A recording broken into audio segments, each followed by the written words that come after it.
Good evening, everybody, and welcome to week 3 of the Games XP Championship.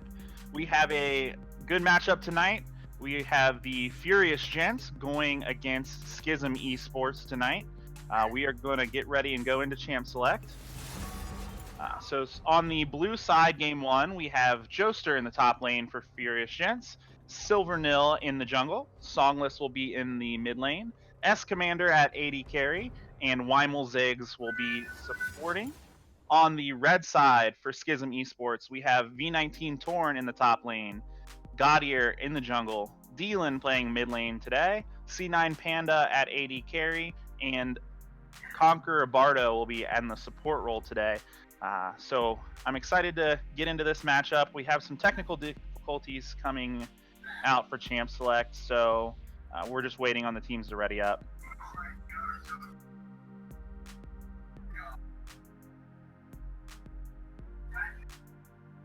All right, looks like so coming into the week, last week we had some technical difficulties with Schism. They ended up losing a game to RDE and had to forfeit their game against White Lotus. Furious Gents, they come into this series 0-5, so they're looking to grab their first victory tonight. So we'll get started in Champ Select here. It looks like Furious Gents decides to take the Evelyn away from Gaudier, and Schism responds by taking S Commander's Kaisa away.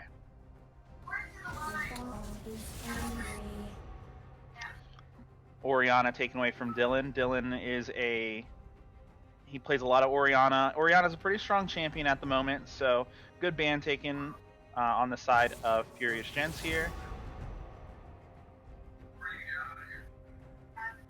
Looks like Ornn off the table from Schism. Ornn's traditionally a pretty strong top laner at the moment. They buff the tanks. He has a very strong engage, disengage with the Call of the Forge God, and is overall a really strong laner right now, in my opinion. So it doesn't surprise me to see Ornn taking off the table. And then the final ban comes through as a Wukong and Bard taking away from Bardo in support here. So we'll see who Furious Gents decide to prioritize with their first pick. And it looks like it's going to be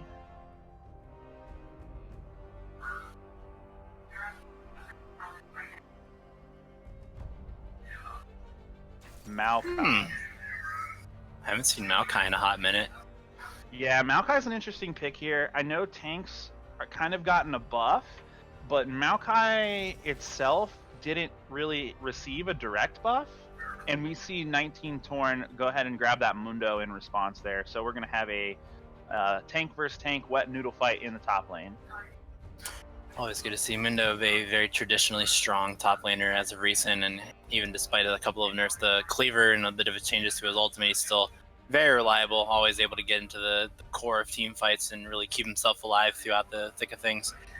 Maokai is very interesting. You have the ability, you kind of scale around the amount of champions that use abilities to get off a lot of healing in the center of team fights and really stick to specific targets. And following up with the Pantheon pick actually makes it a very interesting choice here for the top lane.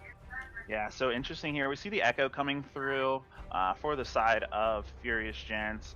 Gaudier decides to lock in the Nidalee. We have Dylan hovering the Yasuo at the moment. Interestingly enough, he does end up locking in the Ahri. Interestingly enough, I'm kind of surprised by the jungle selections here. The Pantheon has been strong in solo queues settings, but he just got a huge hit because they nerfed Celerity, they nerfed Electrocute, they nerfed Sudden Impact, they nerfed almost all of Pantheon's Burst. So that's an interesting pick seeing here.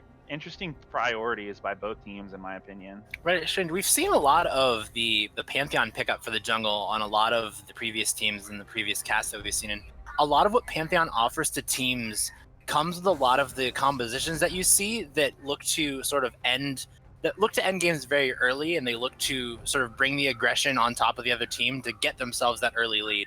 We've seen the games where the Pantheon pick has been successful. You've seen the Pantheon, the ganks that come out early, as early as level 2 and 3, get lanes rolling ahead, and then that constant pressure threat from the Pantheon ultimate to sort of keep the enemy team on the back pedal. We've also seen games where the Pantheon hasn't worked out so well. He's been found out in the jungle, taken out by some good team coordinated efforts, and kind of fallen off into that point of not really having any relevance to the rest of the game. So it's a very gamble pick. And on top of losing a lot of the damage from the runes, it's really become rough and tumble sort of for Pantheon. I feel like it's a lot more of a gamble to go with these comp, but you have a lot of supportive crowd control here. You have the Maokai sort of skill kit. You have the setup with the Echo to be able to get in on somebody. So Furious Gentz is building a composition here that is able to really get something rolling with this Pantheon. And I expect to see Silvernil looking to be really proactive on this Pantheon jungle here. Yeah, and we did see that Furious Gentz did end up losing their second rotation bans. They have Weimel Ziggs, who is not on their roster, so they do end up losing those phase 2 bans. We do see the Ashe coming through for Panda. Ashe has been a pretty strong pick as of late. They are has a lot of engage with the arrow, able to lock down, and she's also pumping out a lot of damage.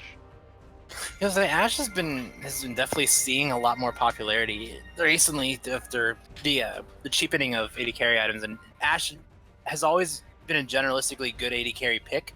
Even as you pull sort of the power from the marksman role to really solo carry games, Ashe always has that utility in the Crystal Arrow to start a fight from very long range. You have the ability now to make a pick with the Ari Charm, to make a pick with the Crystalline Arrow. You have so many options now for different routes for Schism to start a fight on their terms. Yeah, so we have the huge tank in the Mundo. The Nidalee, I know Nidalee has been seeing a lot more play in solo queue lately. She does have a very quick clear time. I think it's going to be a really situation where if Pantheon doesn't get the ball rolling early, I feel as though Nidalee is just going to farm and get really strong, honestly. So let's see here. We have the final picks coming through. The Zyra locked in to complement that Ashe in the bot lane for Schism. We do see S Commander take Varus and Weimel Ziggs on Morgana. So 2 pretty strong bot lanes on the side of both teams, honestly. We see the Echo versus the Ahri in the mid lane. Not terribly sure who wins that matchup as far because I don't play mid lane very often. But I feel like I've seen a lot more Ahri in solo queue recently and competitive. But Echo definitely is a strong assassin later in the game. Well, it's interesting. I think a lot of the matchups that you get, I feel like both of these champions in general look to do the same thing now that Tank Echo has sort of fallen very much out of style, and you go for more of the burst mage build on Echo. They both sort of look to do the same thing. They look to sort of find the target and pick them off and assassinate. And both of them, between Ahri's ultimate dashes and Echo's very low cooldown dash on top of his ability to sort of get around and move and have his ultimate, they both are very mobile, just sort of peek out assassins. They're looking to make a pick, burst down a target, and then get out very quickly. But the lane matchup is very interesting. In general, against Echo, you, especially as a range champion against Echo, you look to harass him down while not taking damage from the Time Winder himself, the Echo Q. And it just sort of becomes a very cat and mouse because Echo has a very strong ability. Well, both these champions have a very strong ability to shove the wave with their primary spell as well as damage each other in the center. Ahri, of course, has the ability to stay away from the minions as a ranged champion, and Echo, if he wants to threaten Ahri, has to sort of put himself in a position where he can get caught out by a charm or a stray Q or something of that nature. So it's very, I don't like using the term very skill-based matchup, but it plays a lot like that, where the Echo has to spend a lot of time dodging out of Ahri's skills, where Ahri sort of gets the freedom to watch for more Echo Qs and not really worry about. And then again, you have the Pantheon. I think a lot of that is going to be the jungle play, and we're going to see a lot of Silvernil maybe looking at this mid lane or the bot lane. There's CC in every lane really for him to look for to get something started early. But the bot lanes for these two teams is also very interesting, and it's very interesting to see the Ashe Zyra, which is a composition we've seen seasons and seasons ago that was sort of the dominant composition for a while. And both of these bot lanes offer a very strong level 6. Level 6 is very the go point for both these teams. They both have the same objective: lock you down with the marksman's ultimate, follow up with the support going for their full combo, lock everybody down and kind of blow everybody up with too much damage. Of course, you have the black shield on the side of Furious Gentz, so it's a lot harder. If they're able to react to the crystalline arrow, then you won't exactly get as easily of an engage to come off of that arrow as you can just Varus finding the the range of his ultimate to start a fight, and then Morgana black shielding herself and then entering for an ultimate, and then you're forcing them away because you've won that engage on their side. So there's, I believe the edge goes slightly to the side of S-Commander and Wimmelziggs here in the bot lane, and it'll be mostly up to Conqueror Bardo to see how much harass he can put down on that Zyra before they can really get to that level 6 spike and say, it's go button time. It's time for us to press our R keys and end up having them be better than yours. So I think it'll be a race to 6, and if Panda and CQR Bardo are looking to stay ahead, and they'll be able to. Yeah, so definitely both teams are locked in now. We are going to hear from our sponsors here in a moment. We will see you guys on the Rift. Go ahead and type in chat who you guys think has game 1 featuring Furious Gentz versus Schism Esports. My name is operate Games XP in Decorah, Iowa. Games XP is a geek paradise. We carry everything from Pong and Atari all the way to Xbox One and PS4, and all the games that would go with those consoles as well. We also carry a ton of movies. We have handheld games. We have Magic the Gathering, Yu-Gi-Oh!, Pokemon. We have D&D and Pathfinder. We carry Warhammer 40K. We have a vintage Star Wars selection. This place is great. My wife and I have had 6 kids, and they are so much fun to work with here at the store. They run the store as much as I do. And we now repair cell phones, game consoles, computers, and small electronics. Our store is instant fun. Not only is there cool music and cool stuff to look at, but we have a game room that is so much fun. It's free to play, and you just plug in your game system and enjoy life. The Game XP motto is bringing joy to people's lives through our products, people, and a place to play. So you have got to come to Decorah, Iowa and check out Games XP and experience this geek gaming paradise.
Hi guys, welcome back. We are on the Rift now for game number 1 against featuring Furious Gentz versus Schism Esports. We had a little bit of technical difficulties, but everyone is loaded up now and heading on to the Rift for game 1.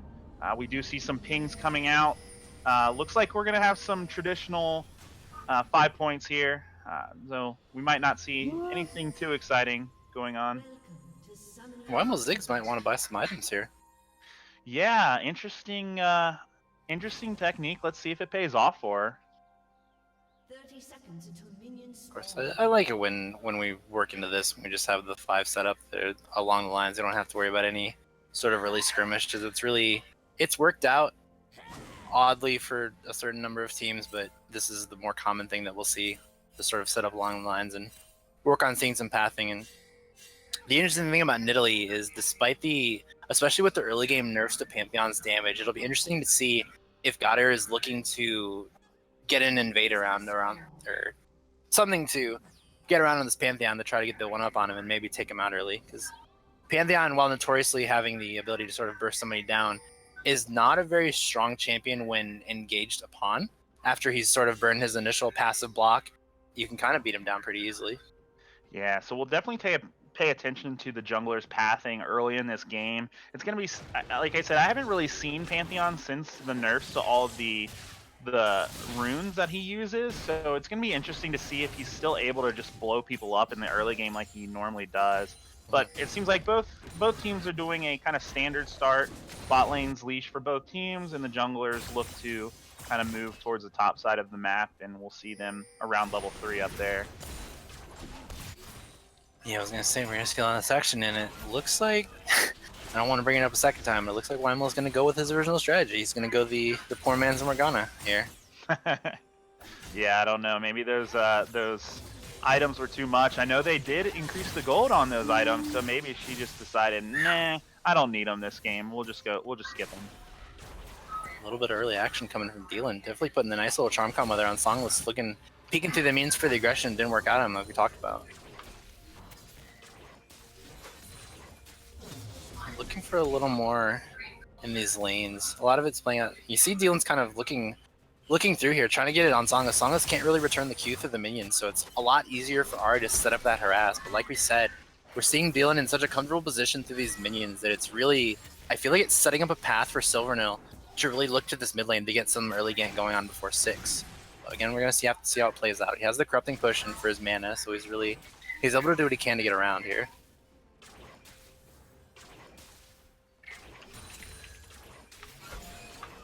Looks like my co-caster has Bug Splat for the moment, so I am going to be sitting here giving you what I can until he gets back, but looks like everything's staying pretty standard for now. The junglers are looking around. We see Goddard's looking around on the side. They're actually going to go for it. Going to look for here. Tries to find the flash. The flash charm gets it on Goddard.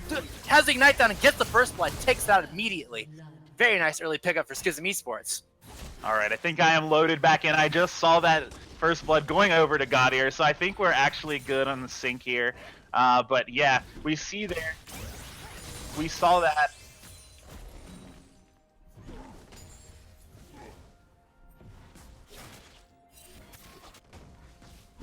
All right.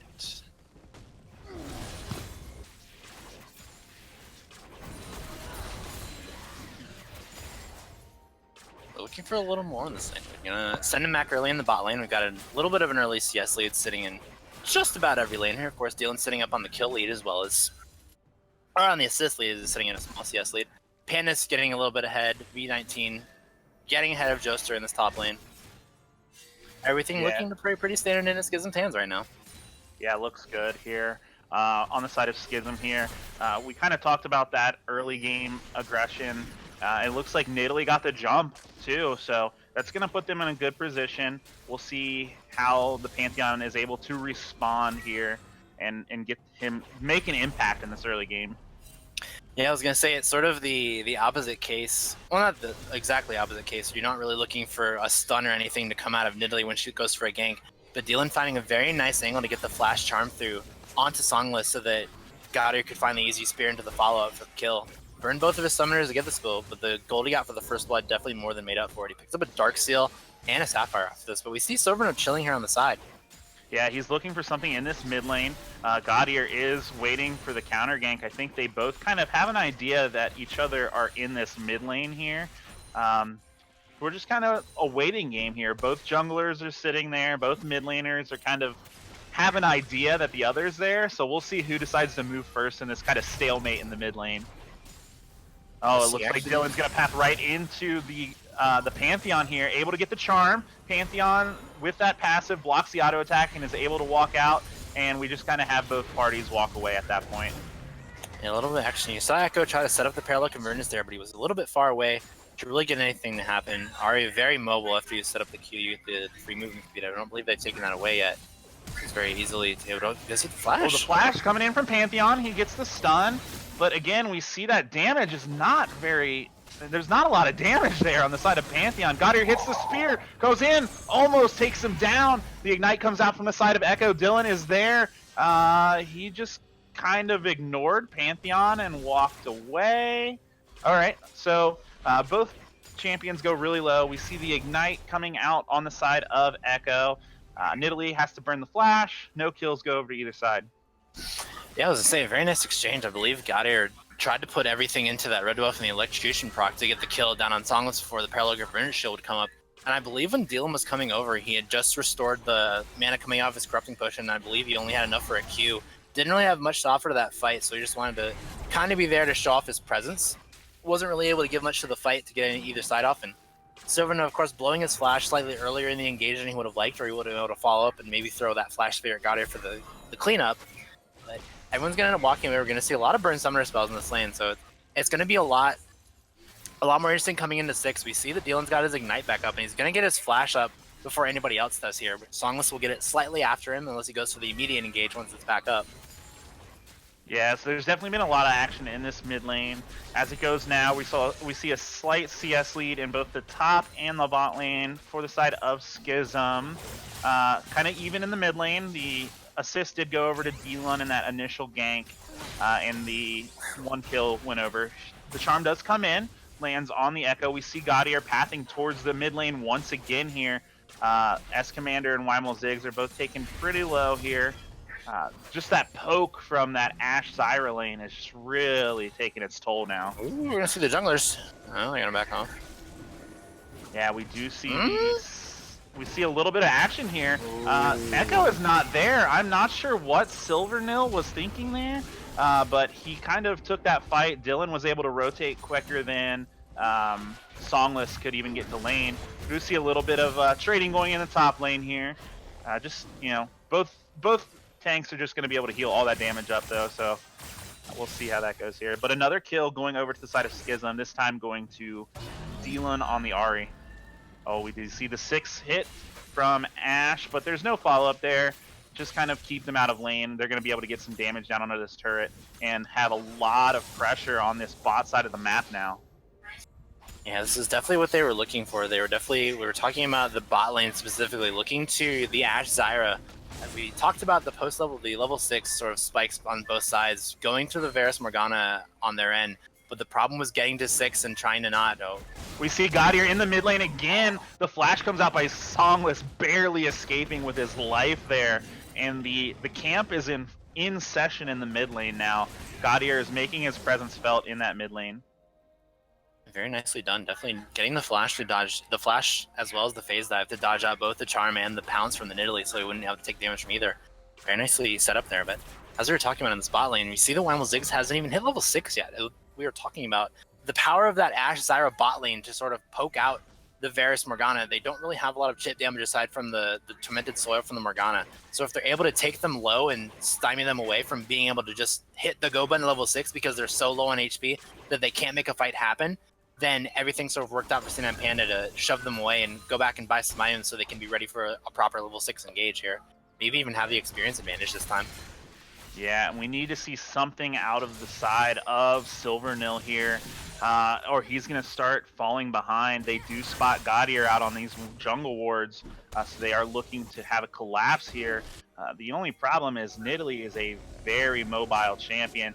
Hits the spear onto Songless. Songless dashes away. Gaudier does go in, dodges the stun. The charm is missed, but goes down to red buff. Gaudier picking up another kill in this jungle. He got shoved out of his own parallel convergence. Oh my. Here comes the arrow from Ashe here. Let's see if there's enough damage. The Pantheon is coming down. Dark Binding hits onto Bardo's support. Bardo ends up picking up the kill on Oscommander with the Ignite. Nidalee's down here too. Misses the spear. Pantheon goes on to the Nidalee here. And looks like the fight continues. Gaudier takes the Dark Binding takes the Ignite, ends up healing up enough damage to get through. So another kill on the side of Schism here as they look to push down this bot lane tier 1 turret. Yeah, Schism is definitely putting down the ability for this Nidalee to just move around the map, having so much mobility through these bushes and through the jungle path that he's just able to outmaneuver Sylvanel at every turn. Really make a lot of work out in his favor. We do see some trading in the mid lane. Dylan and Songless going at it here. Let's see if Dylan's able to hit the charm. Looks like they're just trading damage there. But we're starting to see now in this early game, I think... oh, there comes the Gaudier. He's hopping down onto the Morgana, picks up the kill there. Bardo Sports staying in. The arrow chains of corruption come in. S-Commander goes down, a double kill over to the side of Gaudier. And we have a kill also going to Bardo support. So 3 for 1 on the side of Schism there. And they are starting to take control of this game early. Yeah, that was an absolutely excellent use of the stopwatch by Conquer Bardo. Definitely doing enough to force the Chain of Corruption out from S-Commander onto the Ashe instead of herself, so she wasn't able to get locked down for the finisher. But finding the flash afterwards to control and give enough time for Gaudier to come back around and make the follow-up. Forced Sylvanel to walk away from that engage, so he couldn't make any follow-up kills off of the passive. And really did everything just in their favor. Yeah, they played that fight extremely well in the bot lane. We see 2 turrets going down. Dylan able to take that mid tier 1 solo and the bot lane turret going down here. So at this point, we are 10 minutes in and we have a 5k gold, about 4.5k gold lead over to the side of Schism here.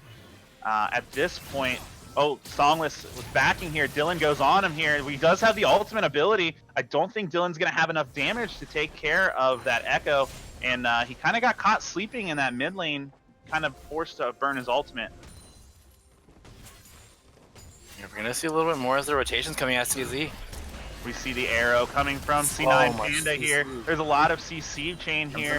Joester pops his hourglass here, able to tank a lot of damage, but C9 Panda ends up picking up the kill in the end there. So we have the flash go down, the stopwatch go down, the ultimate go down, and they're still able to take out that Maokai. And now they have their eyes set on this top tier 1 turret.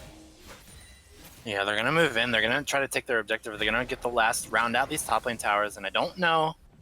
And they're going to maybe... yeah, they have 3, so they're able to push it back out, but they're going to use that to rotate around. They have the Mundo back now in the bot lane, so he's able to shove in that wave.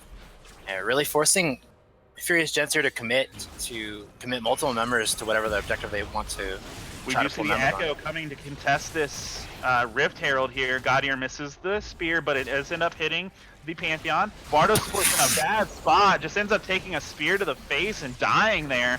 So Silverneer gets a kill. Oh my goodness! Oh my lord. And Gaudier, one spear just knocks the Pantheon out. What a real spear looks like. Holy moly, that was a lot of damage here. And Furious Gentz just have to back away and concede that Rift Herald, and we do have a pause here. It looks like there was some technical difficulties on the side of C9 Panda with her mouse. Looks like the ready checks are coming in here. So we see, coming in now, what does Furious Gentz have to do to try to get back into this game?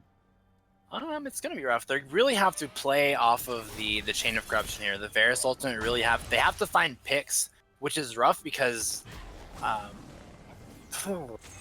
Oh, here comes Dylan. They're collapsing on Weimel's Ziggs here. Oh my god.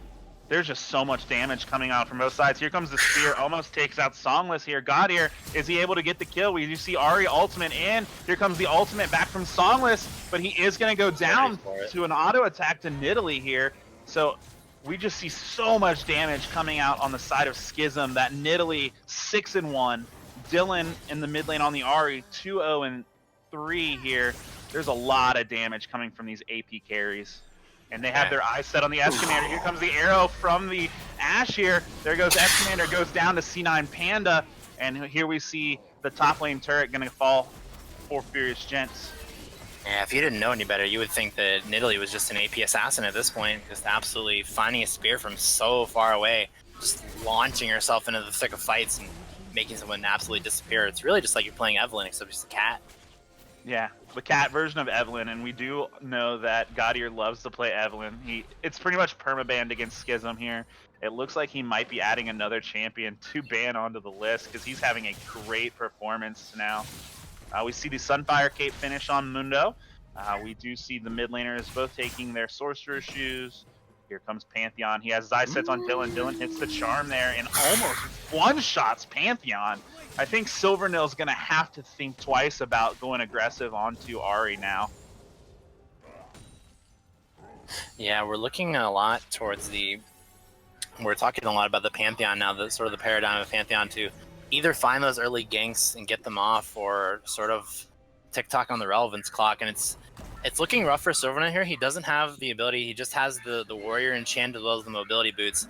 He's really able to get around, but now there's such a defensive core built on the side of Schism that there's really no one left for him to find. At best, he's looking to find Ashe or Zyra, but even Zyra has the ultimate, and then there's Ahri Charm, there's Mundo's Existence, there's the Nidalee that just does such an overbearing amount of damage right now.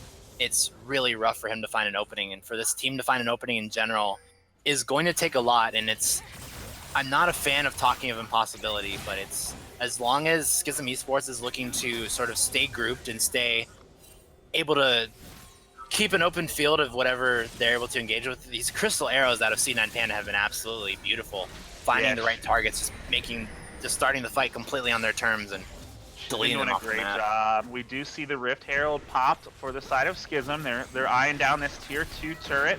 The Pantheon ultimate is going to come in through. No one comes in. Crystal Arrow comes down, hits the Varus here. There's not a lot of follow-up because they're under turret. We do see the Maokai going on to Ahri here. They are able to her down. Well, big damage coming out from Gaudier here, and they're looking to continue this siege onto the mid lane.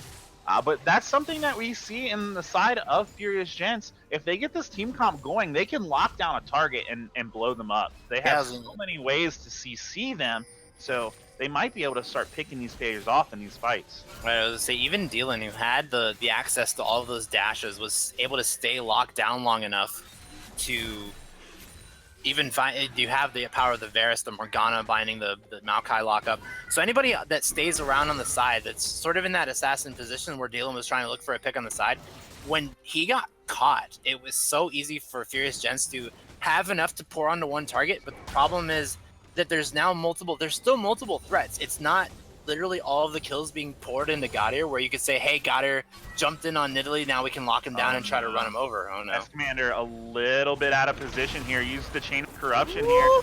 Gaudier missed him up, splashes in. He does get the kill, but it's going to be a return kill over to the side of Furious Gents, and that is a lot of gold for S-Commander. So we are starting to see some scrappiness from Furious Gents clawing back into these games, getting a few kills onto their side. Unfortunately for them, we haven't seen the Mundo join the fight yet. He's only been splitting side lanes at this point. Yeah, I was gonna say V19's definitely been working on getting himself to a point of tankiness, and you see he's building those armor items, so Pantheon will not even be able to look at him in these fights. But I will say it was a very important point of contention that S-Commander picked up that shutdown gold onto Gaudier and put a lot of money in his pocket. It got him the next step towards working on that Rage Blade, and he's trying to get himself into some kind of damage core because he is the sort of primary damage on this team. The Varus has a very nice amount of mixed damage between the physical damage of the piercing arrow as well as the magic damage coming out of his W passive. So if Furious Gents is still looking to stay fighting in this series, this game at least, they are looking to put gold into S-Commander's pockets, and finding that shutdown gold on Gaudier was definitely very important for them. It's not going to be the end-all be-all, but it's definitely a good first step. Yeah, I totally agree. Definitely a great start for them. They are looking at about a 7k gold deficit at this point. We did see the Cloud Drake go over to the side of Schism, so they are going to be able to rotate a bit faster in these fights with that Mundo and the Split Lush. We see some siege set up on the side of Schism. Ahri now is taking to the split in the bot lane here. So we'll see what's going on. We do have the Baron coming up in 40 seconds. That's the next contested objective for sure. So we're definitely going to see something here in the next couple seconds. Yeah, I was gonna say, if we can get something, if we can get a convergence around this Baron, and I don't know, it's rough because I don't want to see a Pantheon just ult into 5 people and then get locked down, Ashe to Ahri Charm and blown up.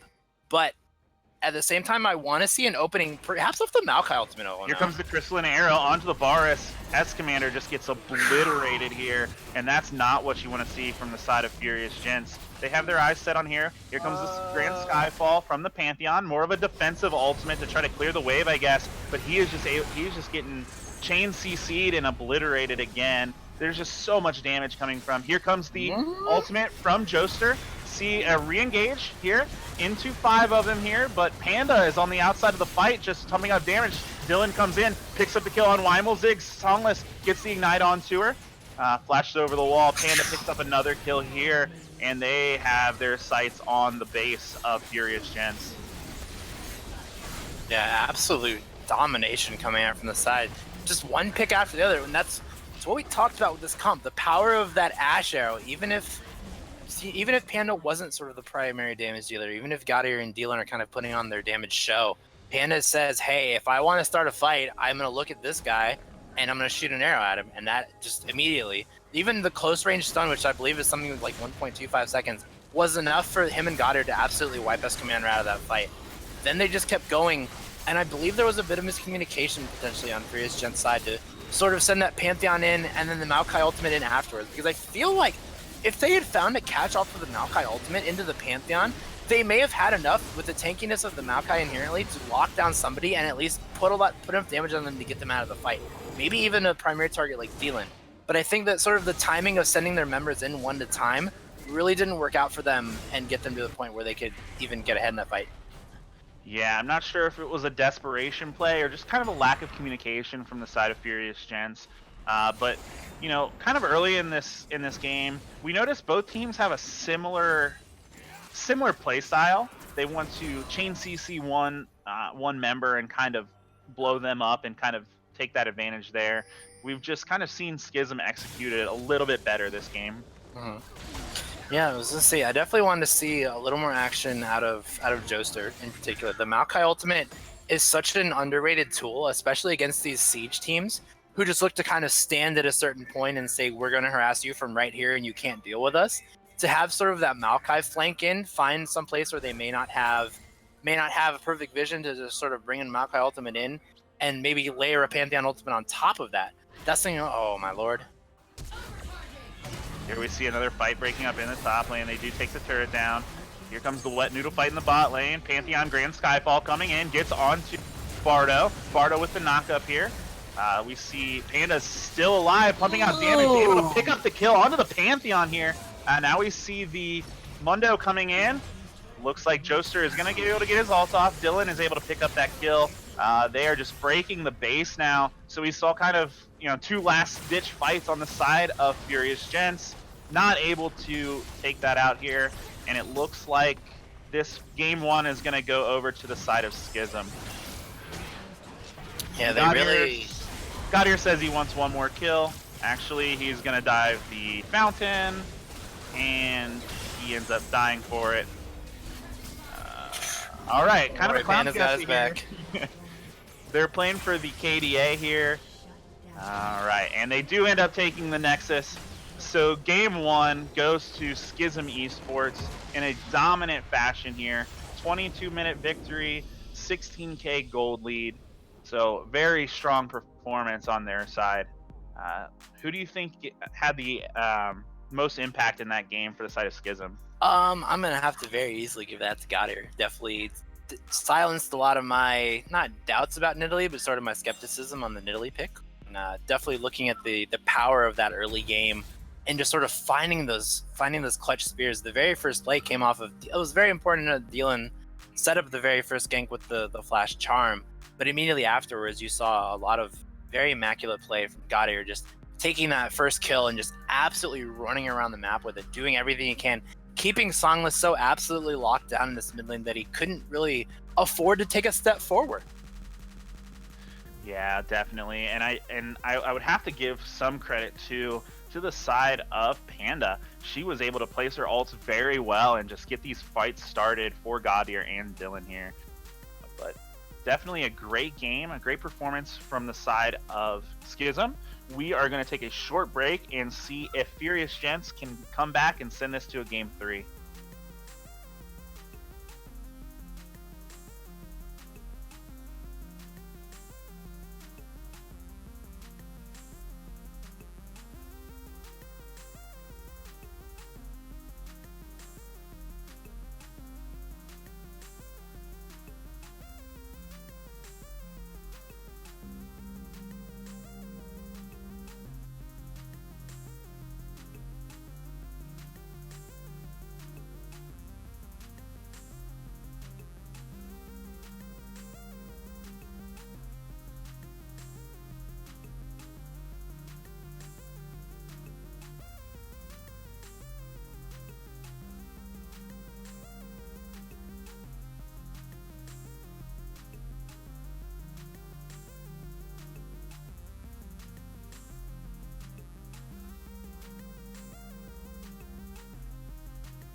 Welcome back.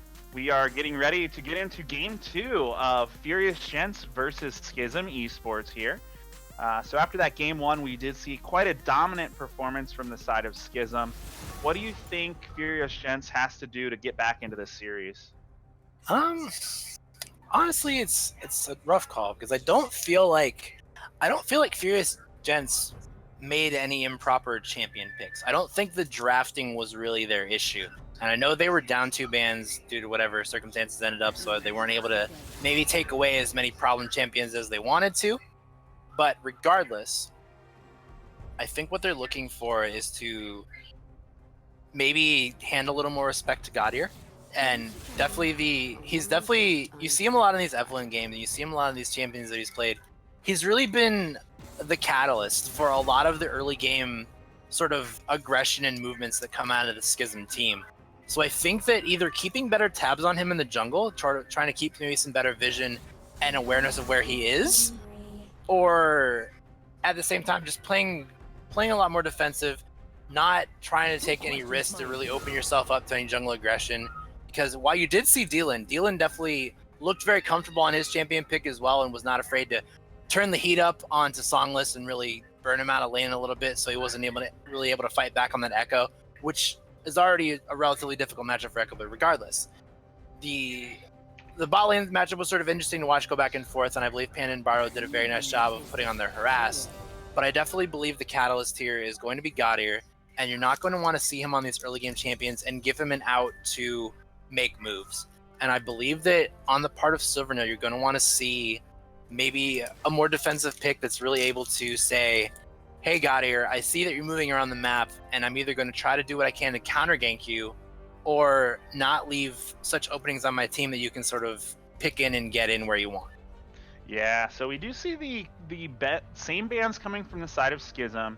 They do lock in that Mundo. They first picked that first rotation as well. We do see the Evelyn, Orianna, and we replace that third ban with the Nidalee that Gaudier performed so well on. Yeah, so we see a Gnosis coming from the side of Furious Gentz here. I don't know if this is kind of like a comfort pick or if he thinks he can just kind of scale up and take over the mid game with this Gnosis. But that is definitely a champion we don't typically see in competitive. Yeah, I was gonna say, Gnosis has a very different sort of play pattern than I mean, it's not so different from what you see in a lot of top laners that you see in the sort of competitive environment that are looking to sort of get to the tankiness point where they can ignore the other laner, get their farm game on. But it's a very interesting pick to make against a jungler like Gaudier, who's very proactive in looking for his ganks and looking to shut down those mid laners that are looking to scale. So I think that by opening yourself up with that Nasus pick, you've really given Gaudier the opportunity to say, hey, I'm a large dog trying to hit minions in the top lane, please come eat.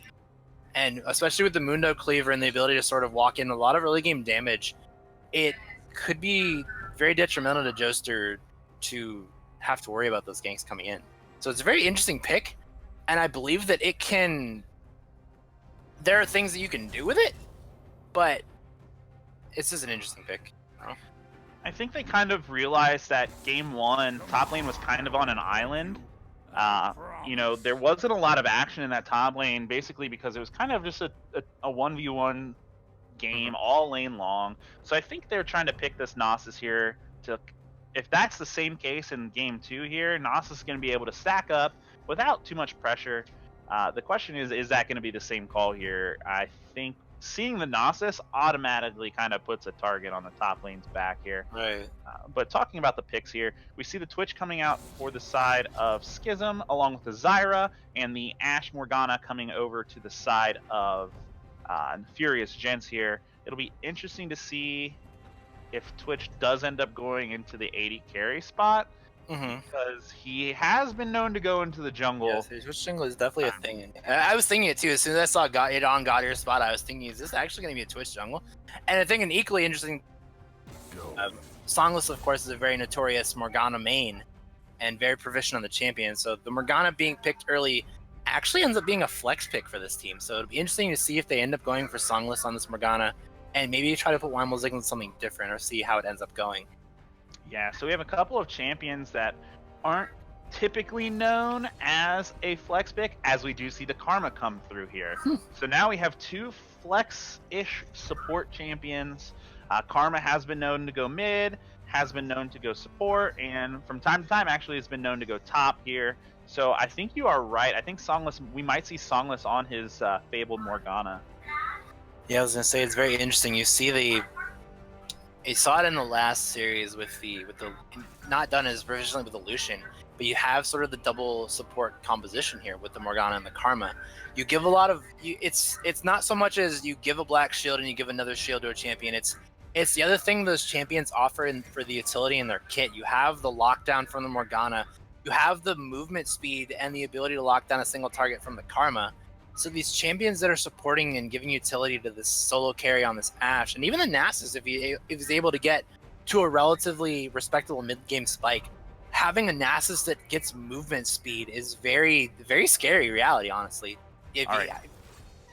So we see the champs getting locked in for the side of Schism. I think this is going to be a Yasuo, Zyra bot, Twitch jungle, Lulu mid. So we have a spicy game today, boys. Oh my lord. So I guess my question is, you have that double support for the side of Furious Gents. Is Ashe the champion that you really want in that double support comp? I mean, there are better picks, and I would say that if you were to ask me right off the bat, I'd be looking at Jinx. And I mean, Jinx is sort of she's the very go-to hyper-scaling late game sort of destroyer.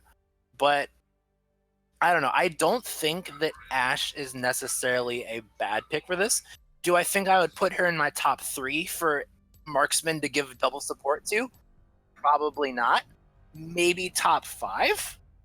So it's nice because you have the ability, especially with the crystalline arrow, you have the ability for Ashe to find a pick off the arrow, and then the Karma Morgana to shield her up and get her into the thick of that fight, and really just end up running people down off the start of a fight. You have a better setup now. And I mean, even if you want to look at it, Amumu, after just recently receiving the buffs, now scaling part of his damage reduction on his E with his armor and mag resistance, he has a lot more survivability in the center of these team fights. So you have the setup now. You have the Amumu ultimate for the lockdown. You have the Morgana ultimate.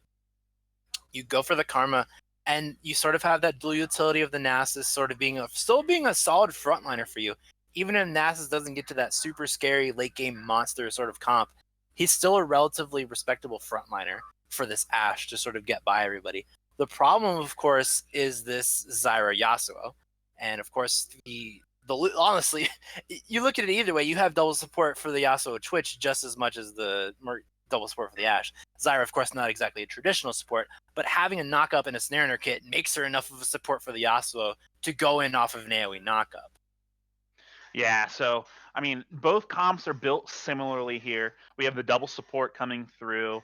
The big differences here is you kind of have the hyper carries from the side of Schism with Twitch and Yasuo, where on the side of Furious Gents, you have that Amumu who's going to provide more CC, and you have Ashe that kind of gets the fights started.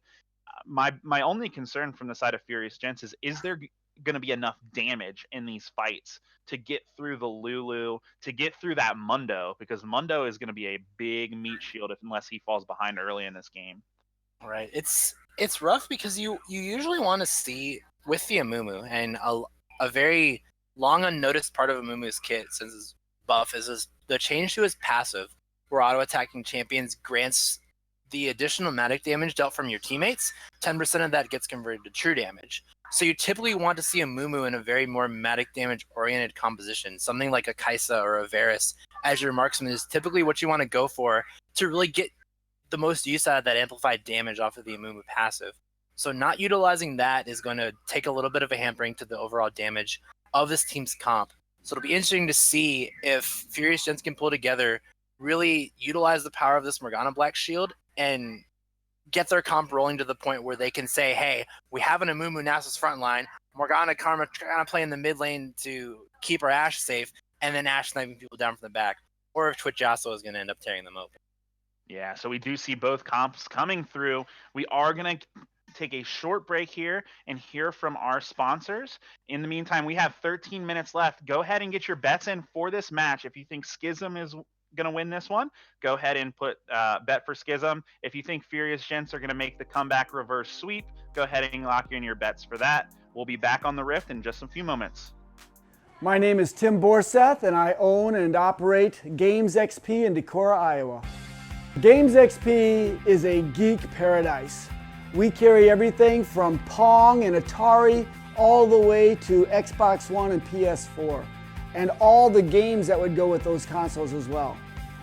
We also carry a ton of movies. We have handheld games. We have Magic the Gathering, Yu-Gi-Oh!, Pokemon.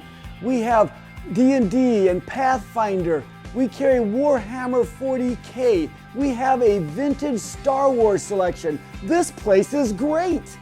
My wife and I have had 6 kids, and they are so much fun to work with here at the store. They run the store as much as I do.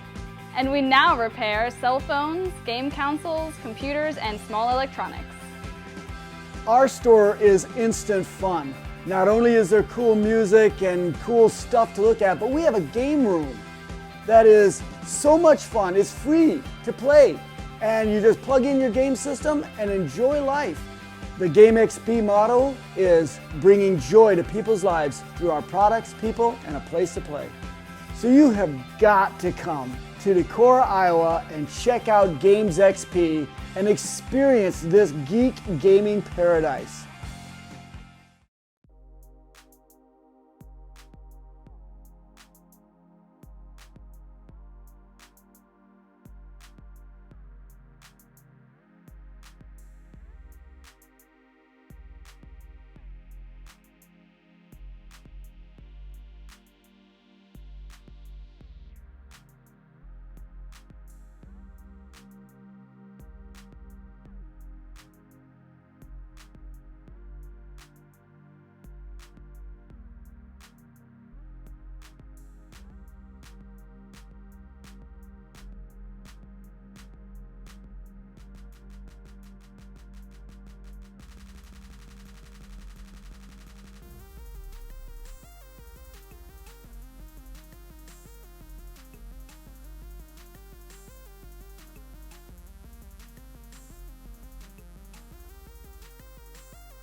Okay, guys, welcome back to Game 2 of Schism Esports versus Furious Gents.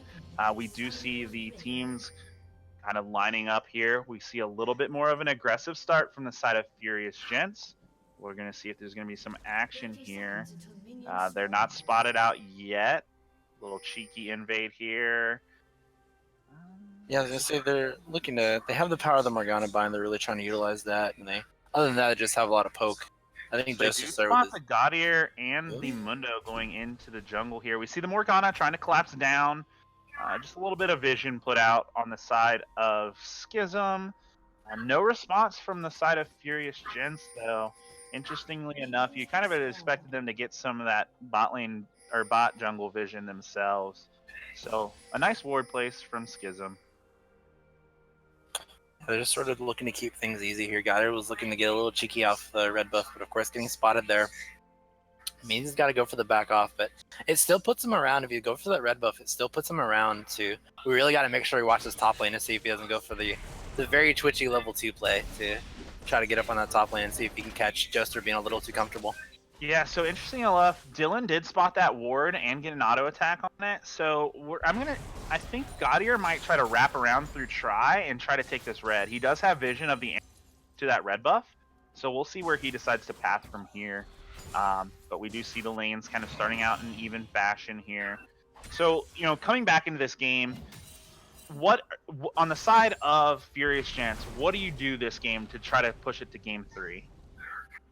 See, I was gonna say the idea of their composition is very clear. Honestly, they have, like, we talked about the setup, and it's not. You don't really have a lot of individualistic power in Nasus or Morgana early game to really just say, hey, we're so strong that just the two of us collapsing on somebody will really kill someone. Amumu isn't really a damage-oriented jungler, just sort of has a CC lockdown to enable somebody else, but neither Morgana or Nasus is a very heavy front-loaded damage dealer until they've kind of put some power into items or their ranks and their spells.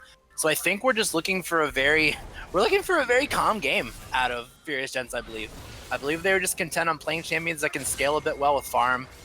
And that's going to put a lot of pressure on the bot lane here because you have the aggression and poke coming out of Yasuo Zyra that this S Commander and Wimblezig is going to have to deal with, especially since they've built so much of their late game comp around S Commander. It's going to be really have eyes on the bot lane to see how much aggression gets put out from these two.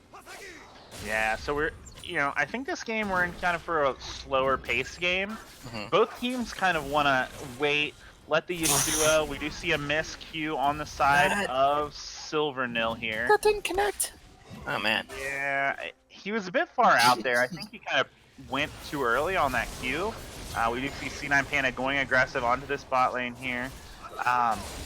But what I was saying is I think both teams want to scale. You want to see this Yasuo scale. You want to see this Twitch scale for Schism.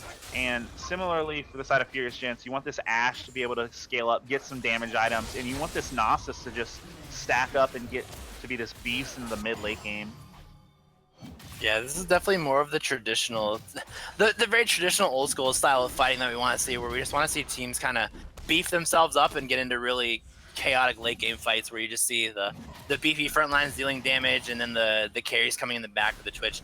I talked a lot about the composition of the Furious Gents, but here comes the Twitch, has its eyes set on Songless here, gets the slowdown, here comes the Black Shield, has to flash the Dark Binding, he feared that damage coming from Songless there. So here we see, I would say, some a little less comfort for the side of Gaudier on this Twitch.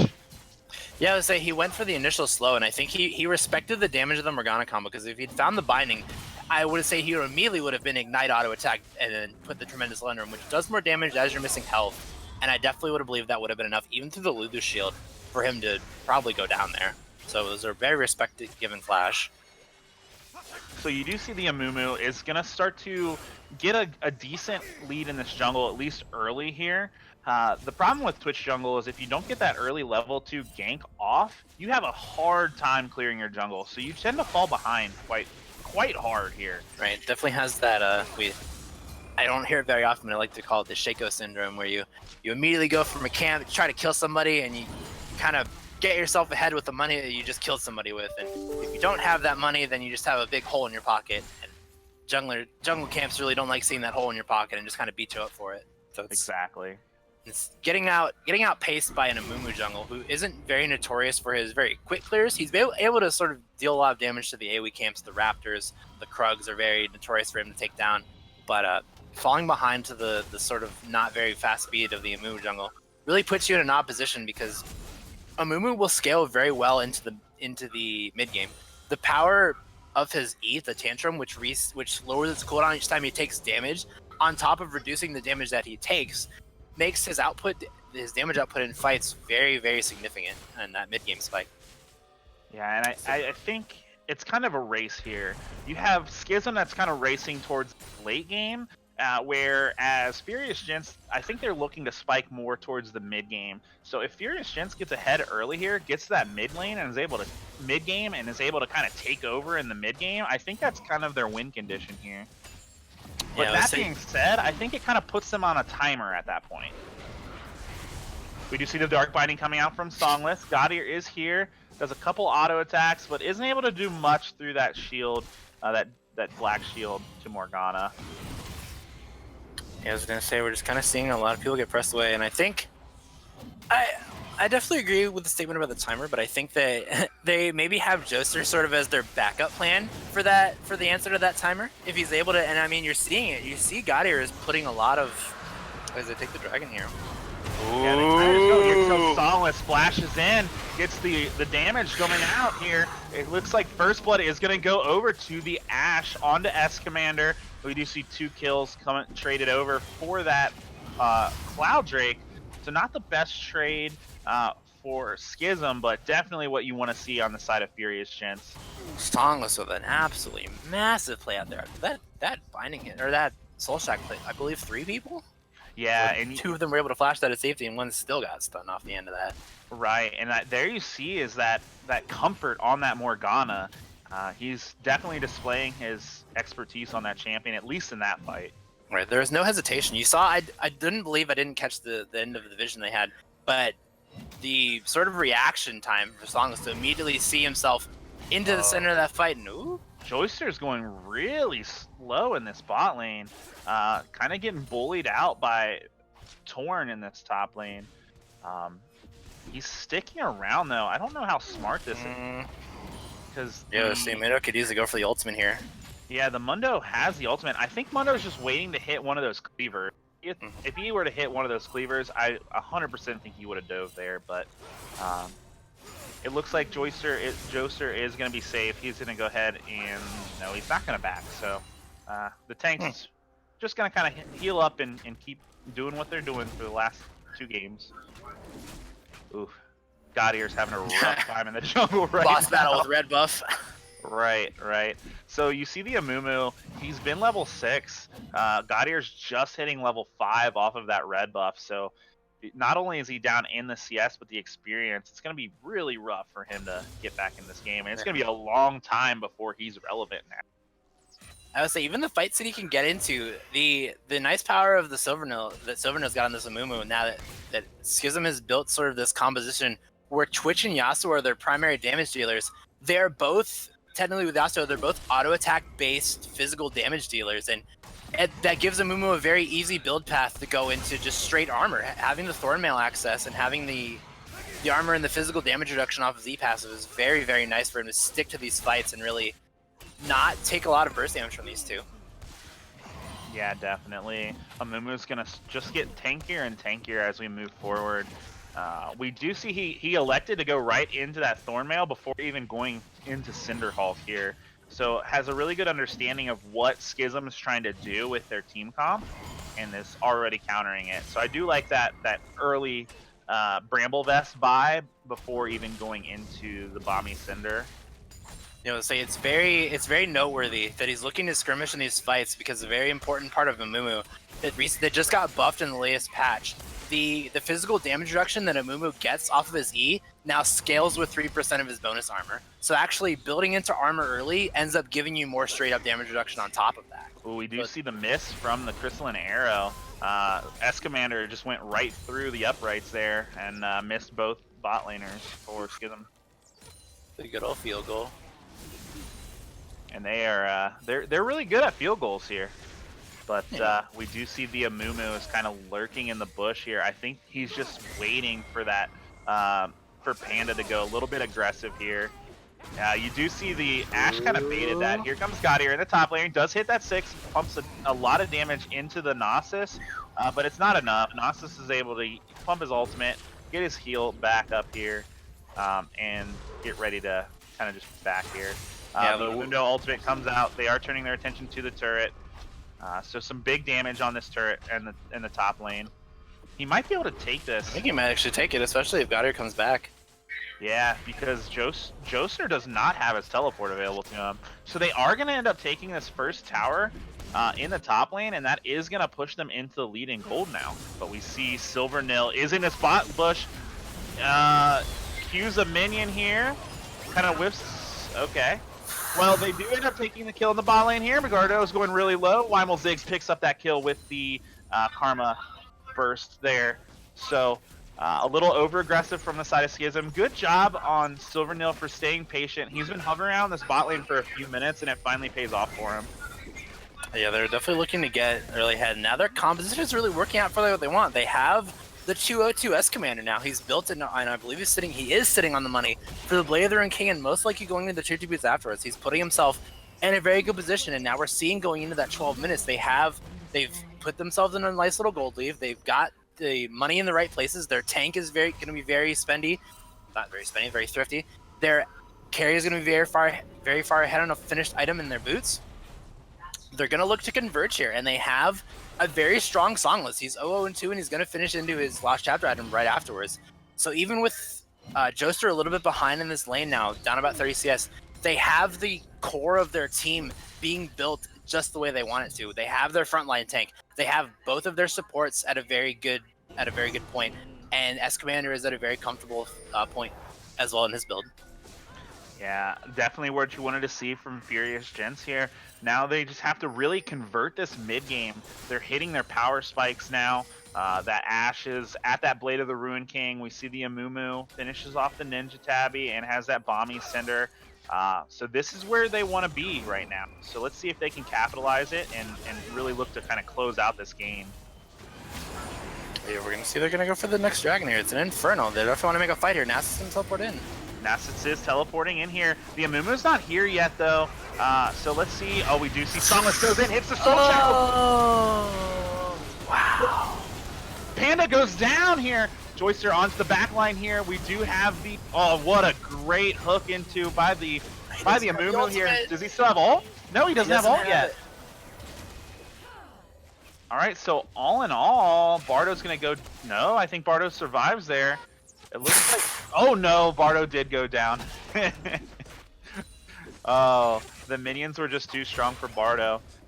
So let's see. All in all there, it was 2 kills over to the side of Furious Gents. They are going really low here. Joyster kind of... Oh, my gosh, he barely lived there. Uh-oh, but this is... Panda is really here. There's a lot of low targets here. Let's see if she's able to convert on there. There goes down 1, goes down 2. S Commander is the next target. He does have the meat shield there from Mundo. It was really low. Ends up picking the kill. Oh my god, the Triumph heal. Oh, so 2 kills over to the side of S Commander. Wow. Sitting at 5-1 and 3 now. Man, so what an entertaining game so far. So let's take a moment to kind of reset. Let's look at what's going on here. We have about a 500 gold lead for the side of Furious Gents. S Commander has most of that gold, which is exactly what you want to see at this point in the game. But we do start seeing the Yasuo and the Twitch getting some kills and getting some gold. Yeah, I was trying to follow the pace of that fight all the way from the first Songless Splash Ultimate, and then trying to see if he was going to live long enough to get the stun, how many people are going to escape. And it's so unfortunate that Silvernil had used his ultimate in an earlier engagement, because if he had found that ultimate on the 3 that he had gotten the flash into and found the ultimate there, that would have been the end of the fight. That would have been a 4-0 sweep for the side of Furious Gents. So. Yeah, I think you're right. If that Amumu ult was there, that's a clean ace on the side of Furious Gents. But they are able to take that, take the Infernal Drake, which again, that's going to help them with their damage. That's what they need here. And we want to see them push their advantage right now. They are kind of heading towards that Rift Herald to make that happen. Yeah, they have the ability. They have the Crystalline Arrow now, and if they can get vision around on the side of Schism to see anybody come in, they can immediately turn on them with the Ashe Arrow and get something happening. They have a lot of ultimates available here. Especially seeing Gaudier in the bot lane, they were able to spot him on that bot wave. So they kind of concede that Rift Herald over to the side of Furious Gents. But everyone's kind of split here. Oh, Songless with a nice Dark Binding blows up the Yasuo here. Gaudier comes to the fight. Here comes the ultimate. He's trying to pump out a lot of damage here. It's just not enough. Run from the dog. There's just no damage coming from Gaudier at this point. And another kill picked up by Songless here. This is exactly what they're looking for. I mean, they are just pushing their lead now. There's not much this Twitch can do. He's going to have to get another 1 to 2 items before he's relevant. Oh, nice binding from Songless, followed up by the Q here. And Songless is really starting to take over this game and say, hey, This is my main. I don't care if I'm mid or support. I'm gonna flex on it. Oh my lord. It was so nicely done, and and this is what you see when you build a composition in the way you do, where you put so much of your damage on your team onto these attack damage champions. You run into the problem, and you see the difference in the junglers now. You see the damage jungler in Godir not able to find. He was able to fire off his ultimate for so long in that fight and could not get through to anybody. Where you have the tankiness of Silvernil on top of the tankiness of Joester to just walk into that fight and say, you don't have enough damage to answer my Frozen Heart, to answer my tankiness, and I will remove you from this game. And Silvernil able to get in on those bandages. This is exactly the kind of comp that Furious Gentz wanted to look for. And you're seeing them fall behind. You're seeing the damage from Schism not able to keep up with the composition that Furious Gentz has put together here. And this is exactly the game they wanted to play. Yeah, so a totally different game for Furious Gentz in this game too. They are up about 3k gold now at 17 minutes. So definitely looking very good, able to bounce back from that loss, and they're really putting the pressure on Schism now. See, it's important. The difference that you see in the composition of Furious Gentz on the side is you saw a lot of sort of the solo playmakers. You saw, I believe that the big difference is in Songless, going off of that sort of that damage assassin echo, where if you get focused down by Godir, then you fall behind, you don't have the damage to pick anybody off, and then you don't really have a role on the team after that. Versus the pick on these Morgana, even if it's not the Morgana itself, just the utility mid laners, just the power of those utility mid laners, or even if you get camped, even if he was ganked 2 or 3 times, I believe, in this lane, and you still see he's made such an impact on this game, even falling behind in CS dealing for most of the game. If he's able to get into these fights, if he's able to hit the right buttons to just say, hey, I'm Morgana, you can't ignore the buttons that I'm hitting here. It's so hard for them to answer Songless's utility that they're really able to put the pieces of their team together and say, hey, we have a carry in S Commander, we have very capable tank players in Silvernil and Joester, and if we can put these together for a comp that we can bring utility and tankiness onto the right people and get our carry ahead, then we can just play old school League of Legends and just walk over the other guys because they can't answer us. Yeah, and I think it's kind of funny here. So game 1, you kind of saw the both mid laners play towards Dylan's play style, and then game 2, for whatever reason, both mid laners played towards Songless's play style. I don't know if they had like a gentleman's agreement before the game, like, hey, we'll play like AP Assassins game 1 and then Control Mages game 2. But you definitely see, both of those summoners really taking to the challenge and showing what they can do on comfortable champions. Mm-hmm. Yeah, it's very interesting, the switch up on both sides going from the AP Assassins to the utility. But it's very interesting that what we want to see here, from now that we see the 3-tower advantage to the 1 on the side of Furious Gentz, we want to see from this team that has worked up from the bottom here, they want to see if they have the ability, they have the composition to come together as a team.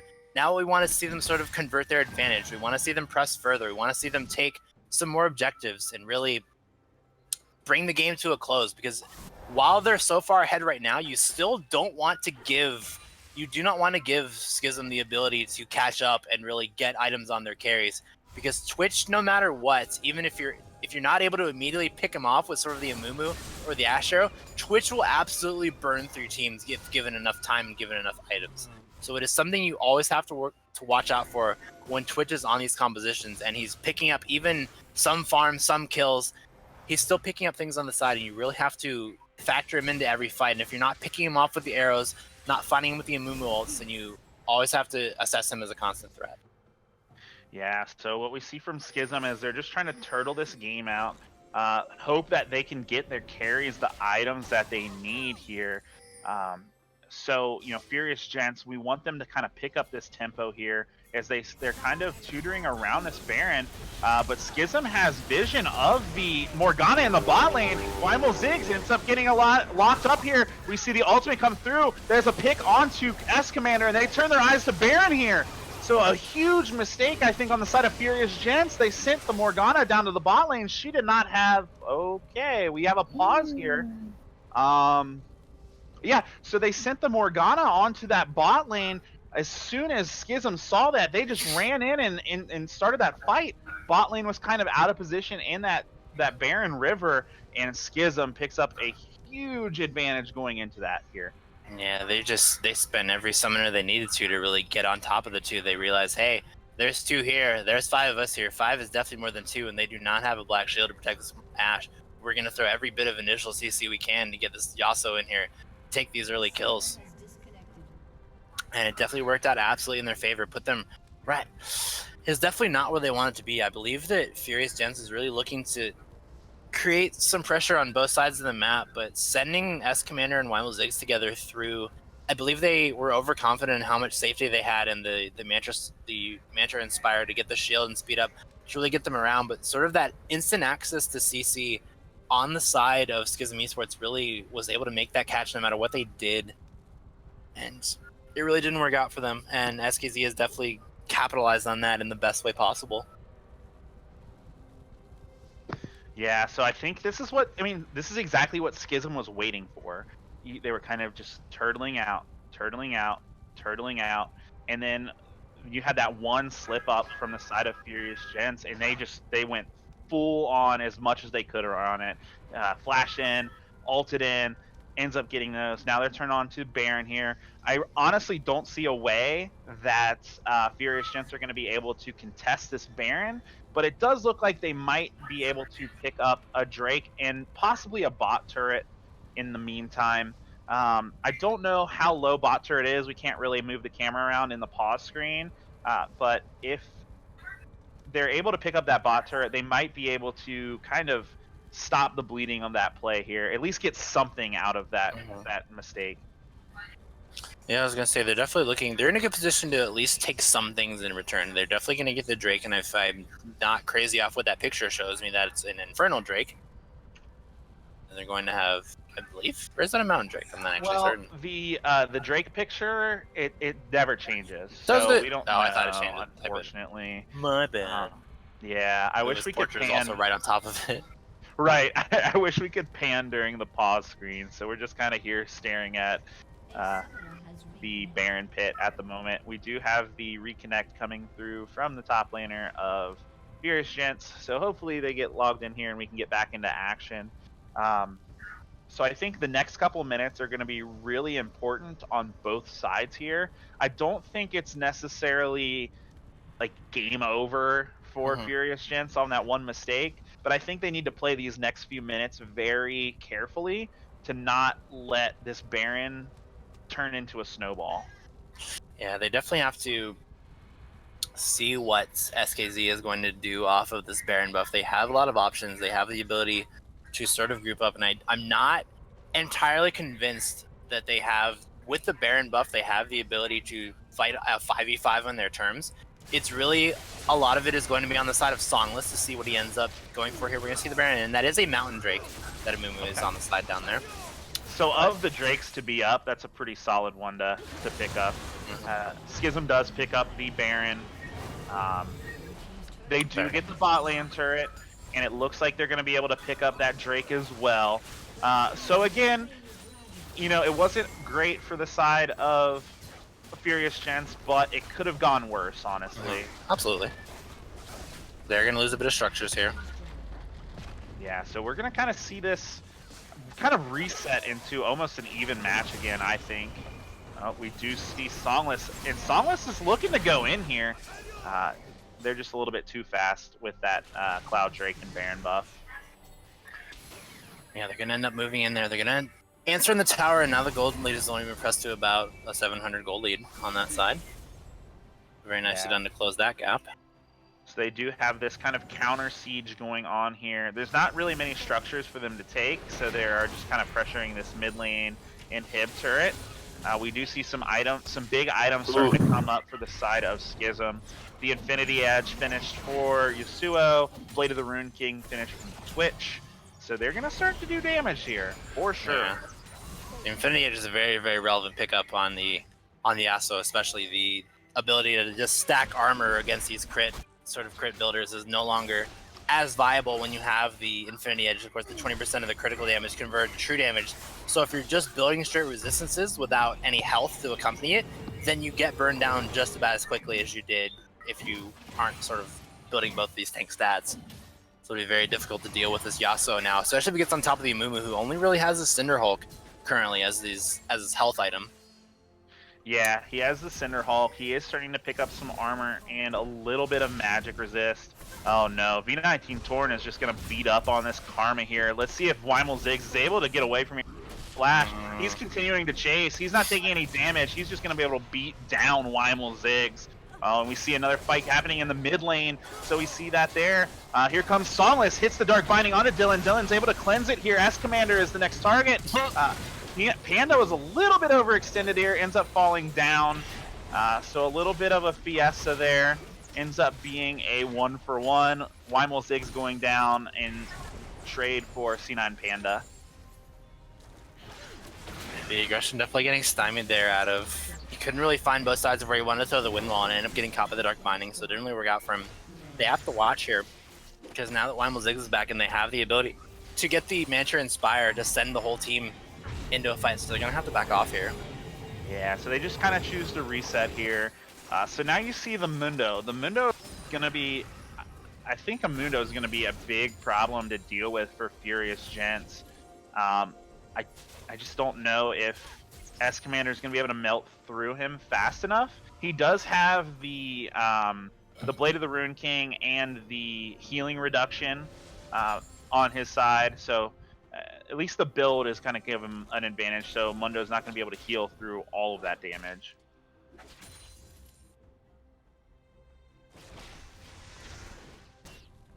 We also see the Triforce finish from the Gnosis, so Gnosis is starting to hit his power spike as well. So this is the point of the game. We're even in gold. We're going to see some of these big team fights start to pop off. Yeah, we're gonna see a lot of the power specs here. We have the Trinity Force now finished on the Nasus, so he's sitting on, oh my lord, I don't have my target item pulled up. Want to see how many stacks he's at. He's sitting at, of course that's Bug 2. He's got what? 393. Oh, here we got a fight coming through here. C9 Panda is kind of frontlining here. Silvernail gets in, does get the ultimate off. The Crystalline Arrow goes onto C9 Panda, picks him off here. Mundo is going to take a lot of damage here. Silvernail back onto Dylan here. Gaudier goes down. There's not a lot of damage on the side of Schism anymore. V19 Torn is able to tank a little bit, takes the Gnosis with him, but falls down. They can't kill Silvernail. He's just walking into two people. I know. You had Gaudier go down and Panda go down for Schism, and at that point they didn't have any damage, so they were just kind of like, okay, I guess Silvernail's just gonna sit here in the middle of us all. And yeah, good fight from the side of Furious Gentz. You know, to say you give a lot to the just sort of the subtle patch buffs, and you don't really think of a Mumu as a very like incredible. I think he's seen competitive play recently, but he's very unnoticed as far as the radar goes, because he has that ability to really get bullied in their jungle.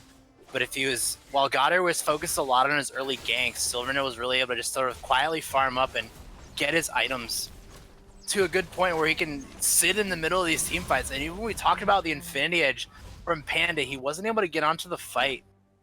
And even Torn, who was trying to chase down S-Commander, had those shields from the Karma, had from the Black Shields from Morgana to really keep himself out of the fight and keep himself away from Mundo to really not have to worry about him. So we see the comp of Furious Gentz really coming to fruition in these fights. Yeah, and it was kind of poor positioning on the side of Schism. You saw Yasuo kind of was just like frontlining from the very beginning of...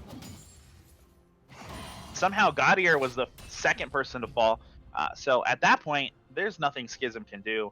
This tank frontline on the side of Furious Gentz is going to be really tough to deal with. There's a lot of armor for the Yasuo and the Twitch to try to melt through. You also have like the Frozen Heart from Gnosis, the Bramble Vest, which is now a Thornmail for the side of Amumu.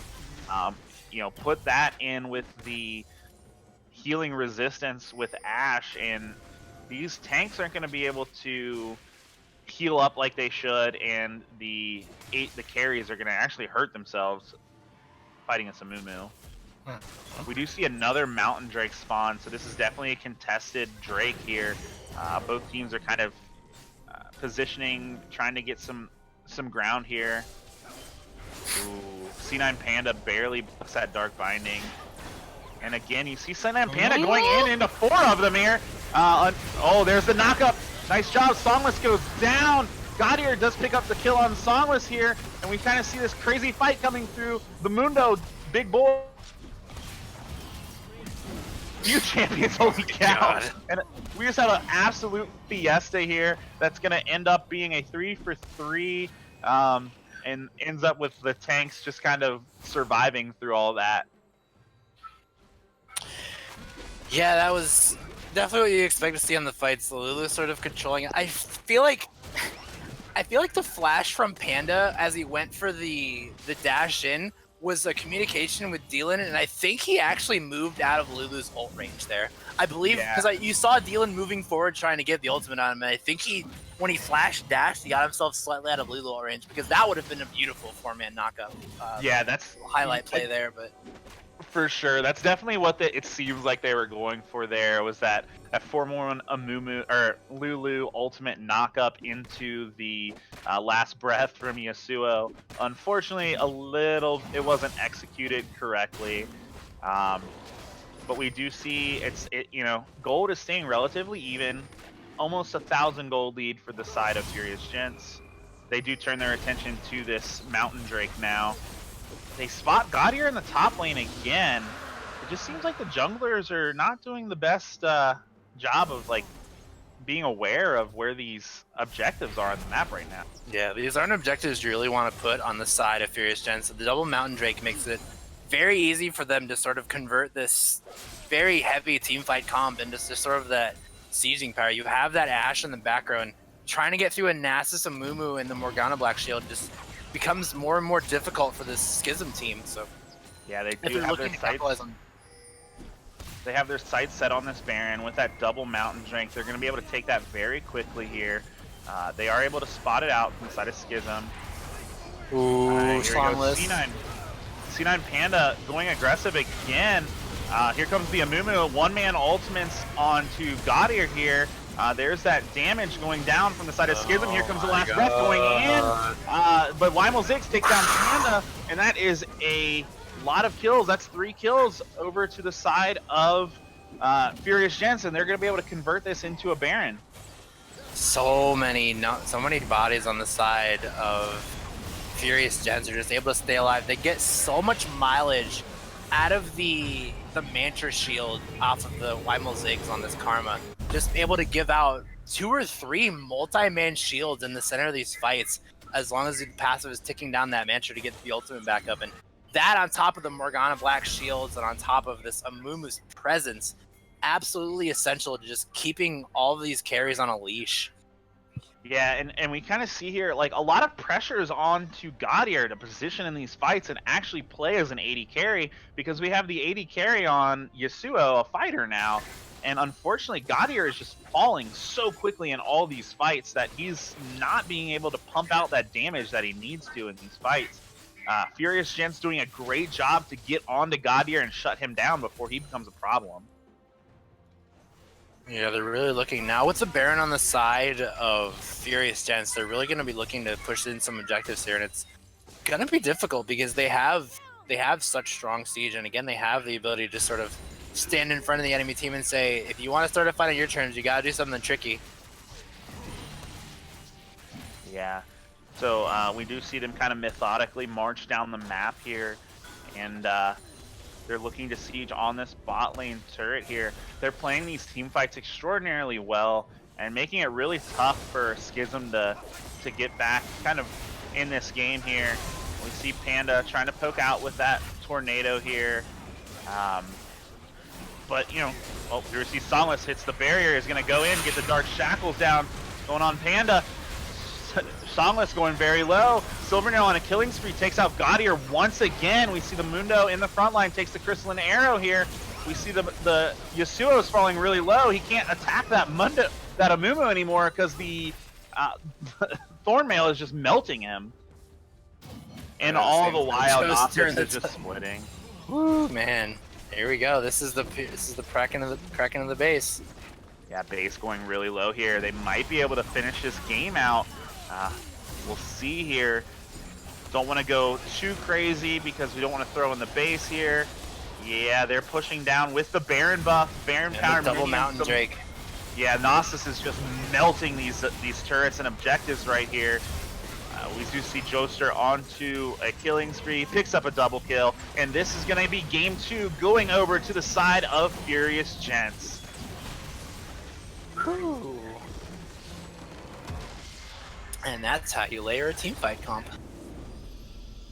Yeah, we were talking a little bit in the early game. We were kind of worried that there wouldn't be enough damage on the side of Furious Gentz, but they played their comp so extraordinarily well.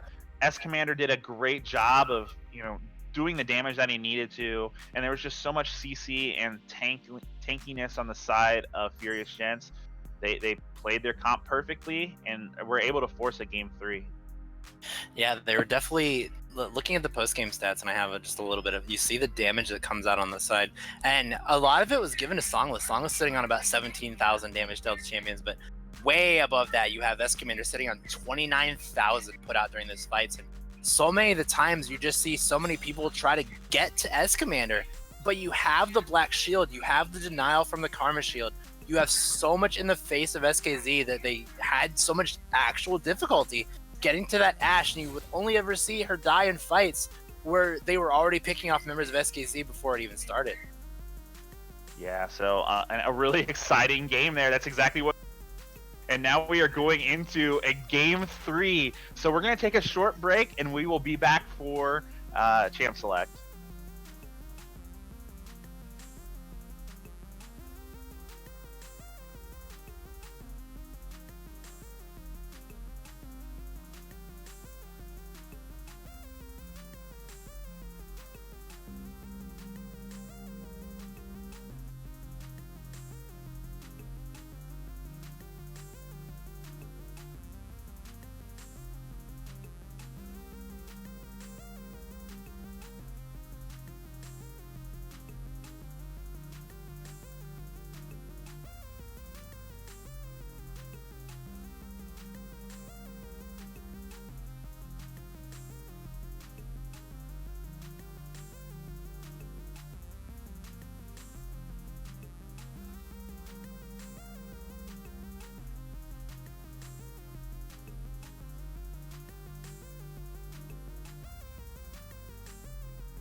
All right, everybody, welcome back to week 3 of Games XP Champion Series. We do have a game 3 in this series between Furious Gentz and Schism Esports. So Furious Gentz able to bounce back after that crushing loss in game 1. We're gonna see what's gonna happen on the side of Schism here. They might have a little bit of mental issues after getting really just rolled over in that game 2. Yeah, so it really was a very nice draft. And I mean, I talked about it when we went into game 2, that I didn't really think the drafting was a major issue on the side of Furious Gentz. But of course, the major change was moving Songless from that sort of carry-oriented jungler, carry-oriented mid laner, to the utility mid laner, where he wasn't too worried about drawing the aggro of Goddard, and Goddard sort of played into his hands. He kept going to that mid lane, really gave SKZ and Weimel Ziggs the ability to breathe a little bit in the bot lane, keep ahead in CS, and give Joster the ability to sort of farm up on the Nasus and just become just threatening enough that he could walk into fights and say, hey, what up, I'm a big dog. So I believe the adjustment from Songless was very important there. And if they're going to focus on these utility mid laners to keep him away from his comfort picks, then it's going to be a very important part of SKZ's game plan here. Yeah, it'll be interesting to see if Schism adjusts their bans here. They banned the Wukong scenario the first 2 games. We'll see if they stick with the Wukong here. It must be a comfort pick for the side of Furious Gentz, because there's the Morgana there. I just don't see why you would ban Wukong over the Morgana, especially with the Wukong nerfs. Wukong just got nerfed. Yeah, so did Execute again. Wukong and the damage roots both got nerfed, especially. He was a very strong outlier on both those, and especially now that we've seen Silverno's comfort to play that Amumu, then play and to acknowledge that the tanky junglers are really what are doing work for this Furious Gentz team, that it's a lot more important for them to have the power here. And it's very important to note in the... Oh, never mind. I was literally about to say the change of bans that Kai'Sa's open, but that was actually the first ban. I'm blind. Don't worry about me. Yeah, we haven't seen... The only change in bans we had was the Nidalee change from the... I forget what they banned game 1. But Nidalee kind of took that in there. We do see the Ashe coming through for Panda, the Gragas coming through for Gaudier. Dylan is hovering this Lucian to deal with it. Furious Gentz just kind of said, if it's not broken, don't fix it. We're going to pick the Morgana and the Karma and the Amumu once again. I was saying, I wouldn't be surprised to see them go for that comp. They saw such success on that comp that they said, hey, the cards we've already put on the table are back in our hands. But the important thing is that SKZ has taken away that Ashe. So they don't have Ashe and they don't have Kai'Sa. And I don't think that they want to go back to the Varus. Varus would not be, I think that Varus could function, of course, between the Amumu passive, but I don't think that he puts out as much consistent damage as Ashe does in these fights for what they want to do with their composition. So they may go for it, but I think they want to look to something else. Maybe even take a Twitch for themselves if S-Commander's really got it in his kit. Yeah, I'm not too terribly sure about S-Commander's champ pool. I know he played Kog'Maw in the past, so I can definitely see him going for like a hyper carry, maybe the Jinx. I think Jinx would probably be the best in this position, because what we saw in game 1 was Schism's inability to get to S-Commander, and S-Commander was able to just pump out a lot of damage. Yeah, it'll be interesting. They see they're not apparently worried. They're not worried about what S-Commander goes from the bot lane. So it seems to suggest to me that Goddard is going to look more for these bot lane ganks. So he's shutting down some of the more prominent, annoying split pushing top laner picks, and they're confident that Dylan is going to be able to handle himself in the mid lane now again on his own comfort pick. So they're looking.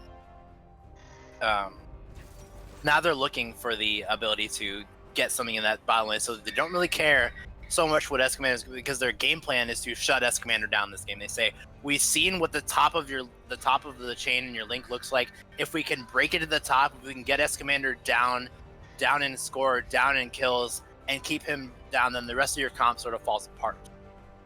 Yeah, and we do see some better picks from the side of Schism. Dylan goes back to that Ari. Panda goes back to that Ash. Gragas is definitely a champion we've seen Gaudier play in the past. I like the that's a Heimerdinger hover. That's a placeholder, I hope. Yeah, we will see what that is. Ooh. Okay, there we go. I like that. There's a Tristana. Okay. if I was about to say, if that's a Furious Heimerdinger, Gents- I'm out.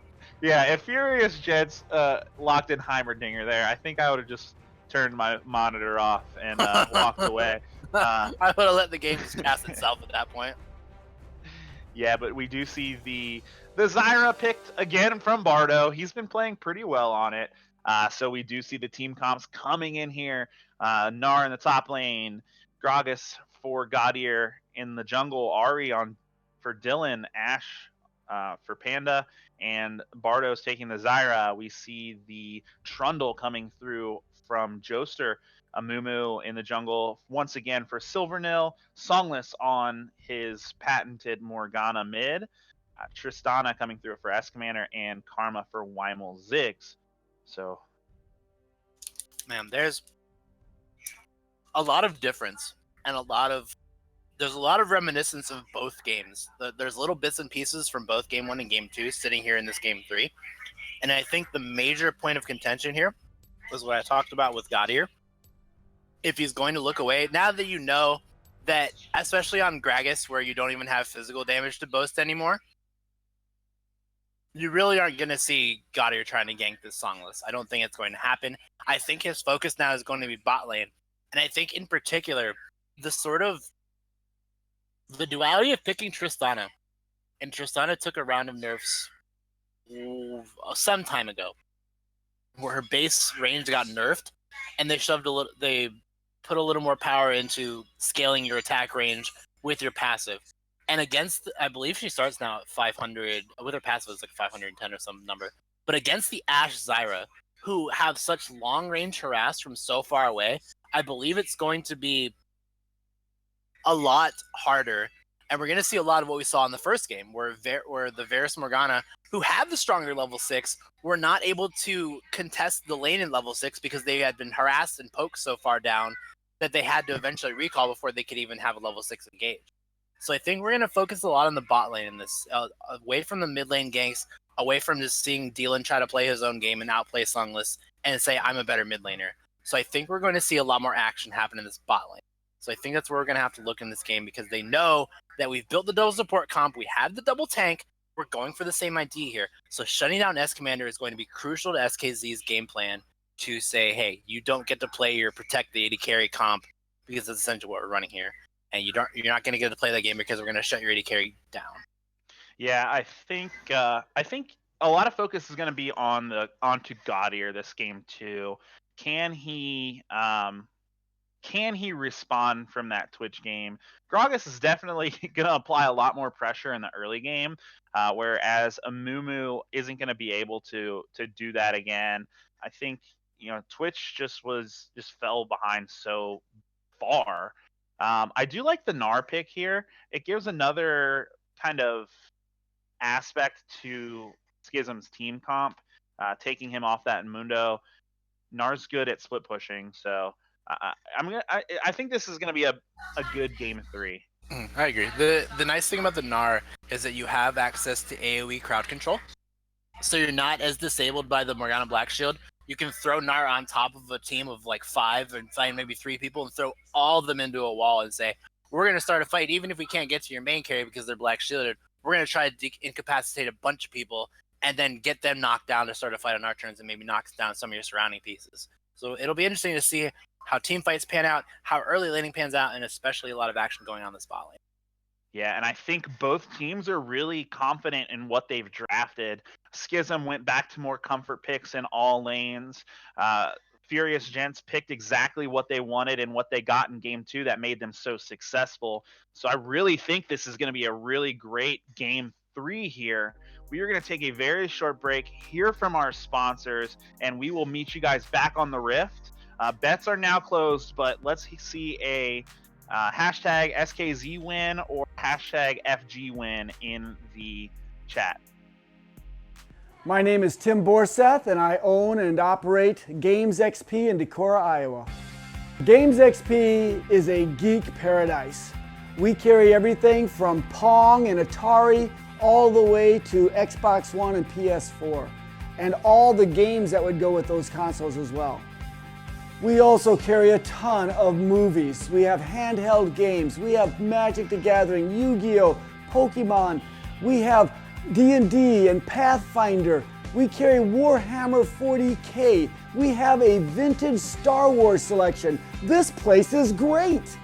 My wife and I have had 6 kids, and they are so much fun to work with here at the store. They run the store as much as I do. And we now repair cell phones, game consoles, computers, and small electronics.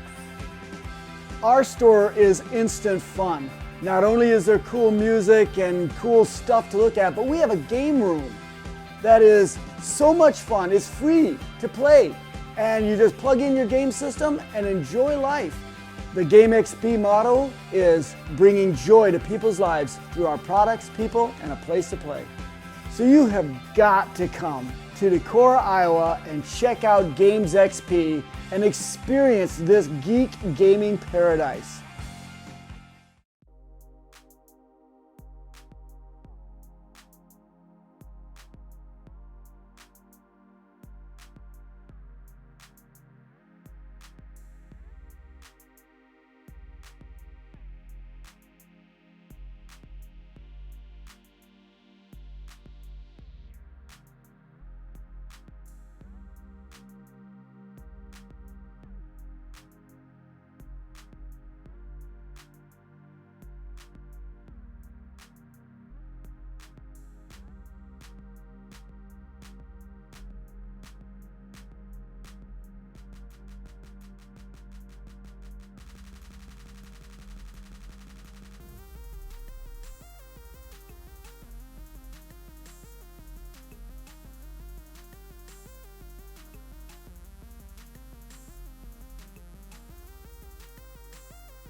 All right, everybody, welcome back. We are in game 3 of Furious Gentz versus Schism Esports. So we do see Furious Gentz, they are opting for the blue side this game. Schism is going to be taking the red side. So we saw 2 really different games in the first 2 games this series. What do you think is going to happen here in this game 3? We see some pretty standard starts right now. Yeah, we'll see. There's just a little bit of scouting going on early, but I think if we're talking as much as we were, then we're definitely going to look for Goddard to make some moves here. Gragas, of course, has been a very, very proficient jungler, and of course, every part of his kit has sort of AoE CC, and if you have that much ability to move enemies around and do as much damage as that champion does, and it's always a force that you reckon with. And having that electrocute really puts it forward that he's looking to really put it in someone. So he's looking to make some early moves, get some things going, and I expect to see a lot out of him in these lanes. And as I've said, I expect to see a lot of it happen in the bot lane. But of course, Trundle is a very interesting champion in that he usually wants to be a very skirmish heavy. He has the press the attack, and he's really looking to get. I feel like he's going to look to get onto the Gnar and really try to push him away from this lane, even though he has the ability on the range of any Gnar to really keep him away. So it'll be interesting to see where he ends up going and what he ends up doing here. Yeah, so we see the junglers are going to start on different sides here. Both going to opt for their blue buffs to start the game. Now they're going to go ahead and head into the lanes here. So it's going to be interesting to see here. We're going to see Gaudier towards the top of the map and Silvernil towards the bottom of the map around that 3-minute mark. Yeah, I would say conversely, we talked a lot about Gaudier, but Silvernil was very proactive in looking for a lot of early ganks on this Amumu. So it would be just as equally non-surprising to see, especially if Bardo and Panda look to harass down on this Ashe Zyra in this lane. To maybe look for some early ganks to come out of Silvernil, to even find the bandage into the... Because Tristana has a lot of front-loaded bursts in her kit. If she can play off an Amumu bandage to rocket jump onto somebody and then get the E-popping, and get a lot of damage loaded onto them, then maybe even blow them up in a gank. So I'd be just as interested to see if Silvernil decides to be proactive on the Amumu as much as Gaudier on the Gragas. Yeah, and we saw kind of a cheeky path from Gaudier. He went through the Baron pit there, so they didn't actually spot him on that well-placed ward from Songless. So I don't think they know where Gaudier is right now. They have a good understanding that he's going to be topside, but I think he did a good job of taking that ward. So we see a full clear from the side of the Amumu. Gaudier electing to 2-buff, Crab, and then invade. So interesting to see the difference in paths from the junglers. Yeah, he's trying to make a little early moves here on the Amumu, trying to get himself farmed up, get himself to a nice spot where he has access to his abilities. He's looking in as his laners are kind of shoving in, so trying to spot out the Amumu to see where he might be able to find a nice little counter gank. But at the same time, Silvernil is very comfortable with just farming it out. Of course, getting to that level 6 Amumu spike is very important. Yeah, we see poke coming out from both lanes in the bot here. You kind of mentioned top lane's going to be interesting to see here because you have the Gnar, you have the Trundle that wants to get up in Gnar's face. The Gnar is just trying to poke down the Trundle with boomerangs. So it's really going to be whoever kind of missteps in that top lane to get punished here. Yeah, so both these champions are honestly very easy to gank for too. So I wouldn't have been surprised to see a little bit of action in this top lane from either jungler.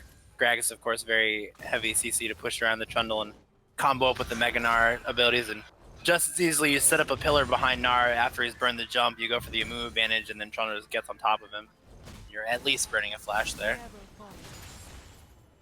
Yeah, so when we take a look at the comps here, I think, you know, whoever gets the snowball rolling first, that's who we're going to see have the advantage in this map here. We do see Gaudier pathing down towards the bot lane. He's going to get spotted on this ward. Weimel Ziggs does have to force the flash here. It might not be enough. Here comes the flash body slam from Gaudier. Weimel Ziggs going really slow. Low goes down to Bardo there, and first blood going over to Schism Esports.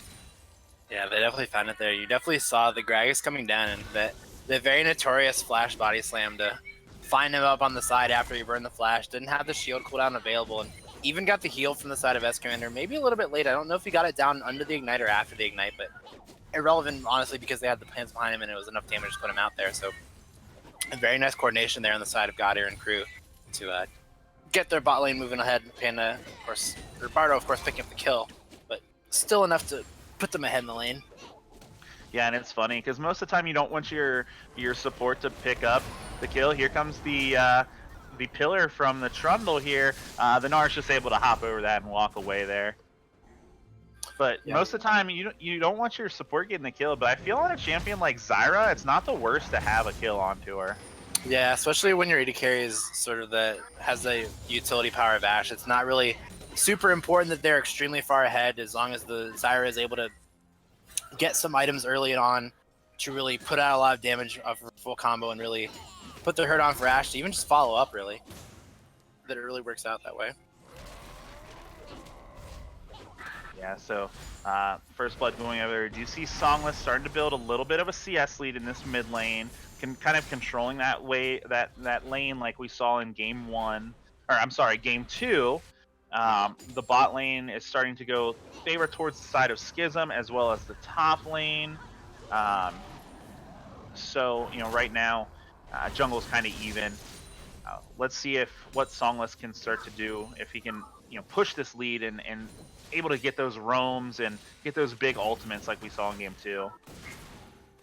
Yeah, we're really looking for a lot more out of Goddard here. It's nice. V19 has done a nice job of setting himself apart from Joester in the top lane, able to put down that aggression, able to shove in the waves and get himself out of there kind of at his leisure. So that if Silverno is not really helping Joester out, then I don't really think V19 has too much to worry about this top lane. And of course, Dylan falling a little bit behind Songless. And it's the rough thing about Morgana is that once you've fallen you fall into like the level 6, level 7, Morgana's wave clear really just gets to a point if she builds AP items that it's really hard to contest, even for Ahri, who can't really instantly clear waves with her Q, where Morgana can just kind of AFK on top of the tormented soil and spend much less mana to do it much more effectively. So we do see level 6 coming through for the side of Schism's bot lane. So we're going to keep an eye on there. Typically, when you hit that 6 with, an Ashe Zyra lane, they're looking to kind of use it right away. So it'll be interesting to see what happens to that bot lane in the next couple minutes. We do have the Mumu kind of floating down there, though. Yeah, so Silver is looking he has the level 6 available, so he's really looking and really wants to acknowledge that aggression coming out from the bot lane. Wouldn't be surprised at all to see Panda and Bardo go for that standard Ashe Zyra press R on your face combo. But yeah, I agree. I think they're kind of waiting for the Zyra to get 6 here. She still hasn't hit it yet, and I think they kind of let the wave push back into them to set up that play. But I think they sniff it out on the side of Furious Gentz, because you do see the Mumu Silver Nil picking up that crab. Yeah, they're going to have the vision there from the side of the crab, and they're going to stymie back on their aggression a little bit, as the Zyra's going to hit 6-0 probably off of the next wave. But across the board, we're still seeing a decent advantage getting put inside of SKZ. The only Songless really ahead, very minorly in the CS, and V19 building up a nice lead of about 15, roughly on top of Joester. And you see he's taking a harass on his boomerangs and finds it a lot harder to turn on the harass. It's a lot like Echo Ahri, honestly. You see it's a little harder for the melee champion to get towards the very nimble, mobile range champion that kind of harass you through the minions. Oh, here comes that play going here. We do see the Crystalline Arrow. Oh, God, it was good. Out here. Wow. You see the ultimate push him off here. So we do see the Karma go down. Songless was able to push him off there. So another kill over the side of Schism. Another great ultimate from C9 Panda. Yeah, that was more being in the right place at the right time. Definitely after the arrow, catching Weimel Ziggs and not quite having that flash available to go for the...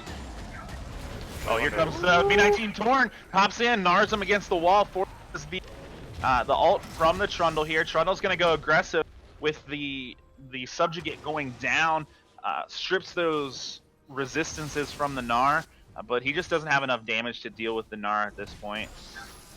That was very nicely done. He actually was able to respond to Gnar mid-jump with the Subjugate to steal the armor resistances from him as he went in for that sort of full combo.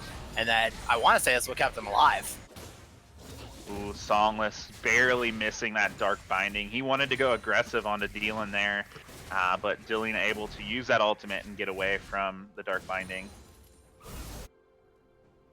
So we see Gaudier finishes the blue, what do they call the blue? Runic Echoes, I'm sorry. I almost said Runeclave, but that was a few seasons back. So he decided to go towards the AP version of this Gragas here. I think he'll kind of lead towards more of a tank after that, but he's going to be able to do a lot of damage on some of these squishier targets of Furious Gentz. We see kind of a 3-man triangle trap for Dylan. I think Dylan sniffs it out. He's okay. Silvernil just kind of whips the Q there. So they win for kind of like a 3-man triangle trap, the triangle offense, if you will, and Dylan does a good job of just kind of getting out of there. Oh no, we do see Weimel Ziggs. He does miss the body slam Gaudier, but is forced to flash over the wall. So kind of a missed skill shots from both junglers there. Yeah, it was solid enough for Weimel to make the escape here. Getting caught out trying to keep some vision on the side of his team to not let them get shoved away from these objectives, as Gaudier has carved a nice little path to get the rest of his team moving here. Ooh, oh, here goes Zyra with the flash body slam, and there's that damage. They're able to blow up Weimel Ziggs before the crystalline arrow can even connect. Oh, and that's another kill going over to Bardo. Dylan hits the soul shackles, but is able to ult away, not fearing too much. We do see Gaudier roaming up towards that mid lane. Here comes the top lane. The pillar keeps the Gnar under a turret shot. He hops away here. 4-man of Schism heading towards that mid lane. They're keeping their eyes on the dragon now. Yeah, they're definitely making their proper rotations. They're definitely, like I said, they're giving it to this bot lane and really making sure they stay behind. Even if it's Weimel Ziggs they have to keep down it. That immediately puts pressure on S-Commander to not be able to CS as freely as he'd like to, because that threat of that Ashe Zyra poking him down and looking at the harass that he's trying to take, it's creating more and more of an advantage for Schism in general, and especially this bot lane.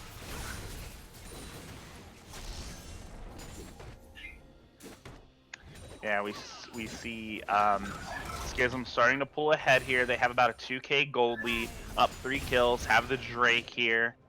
So now it's just going to see if they're going to be able to start turning this into turrets here and dives and such like that.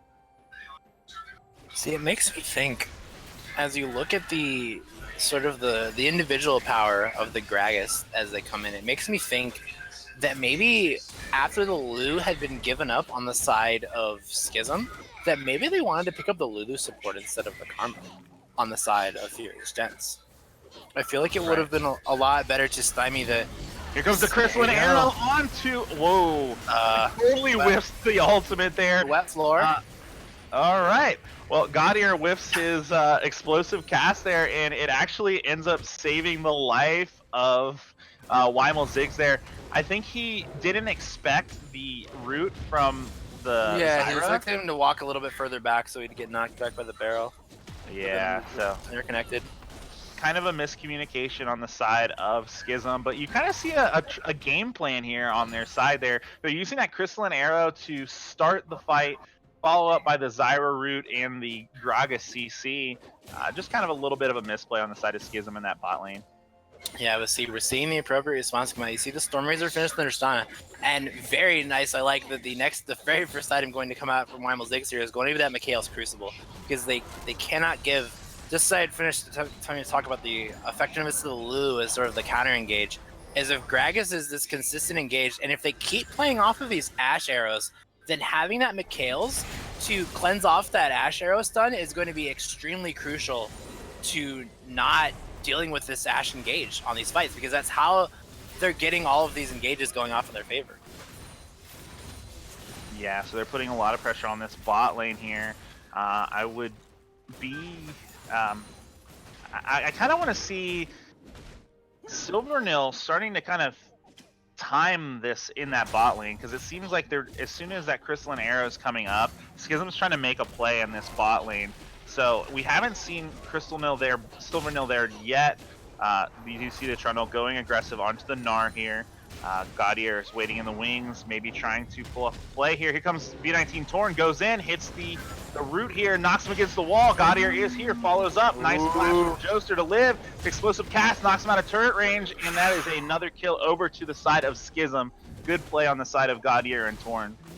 Very nicely done. They definitely, even dodging out the body slam, it wasn't enough for him. The explosive cast available afterwards on Gaudier, and it really didn't work out for him. It pulled him away from the tower. I feel like the flash that took him to the front of the tower may have wanted to go from the back. Oh, that might be a play on the side of Silvernil. Songless takes the solo kill in the mid lane, and Delian goes down solo. They are able to get this bot lane turret. Zyra's trying to pump enough damage, and that is a kill over to S-Commander as well as turret gold. But Schism's going to go ahead and respond by taking this Rift Herald in the top side.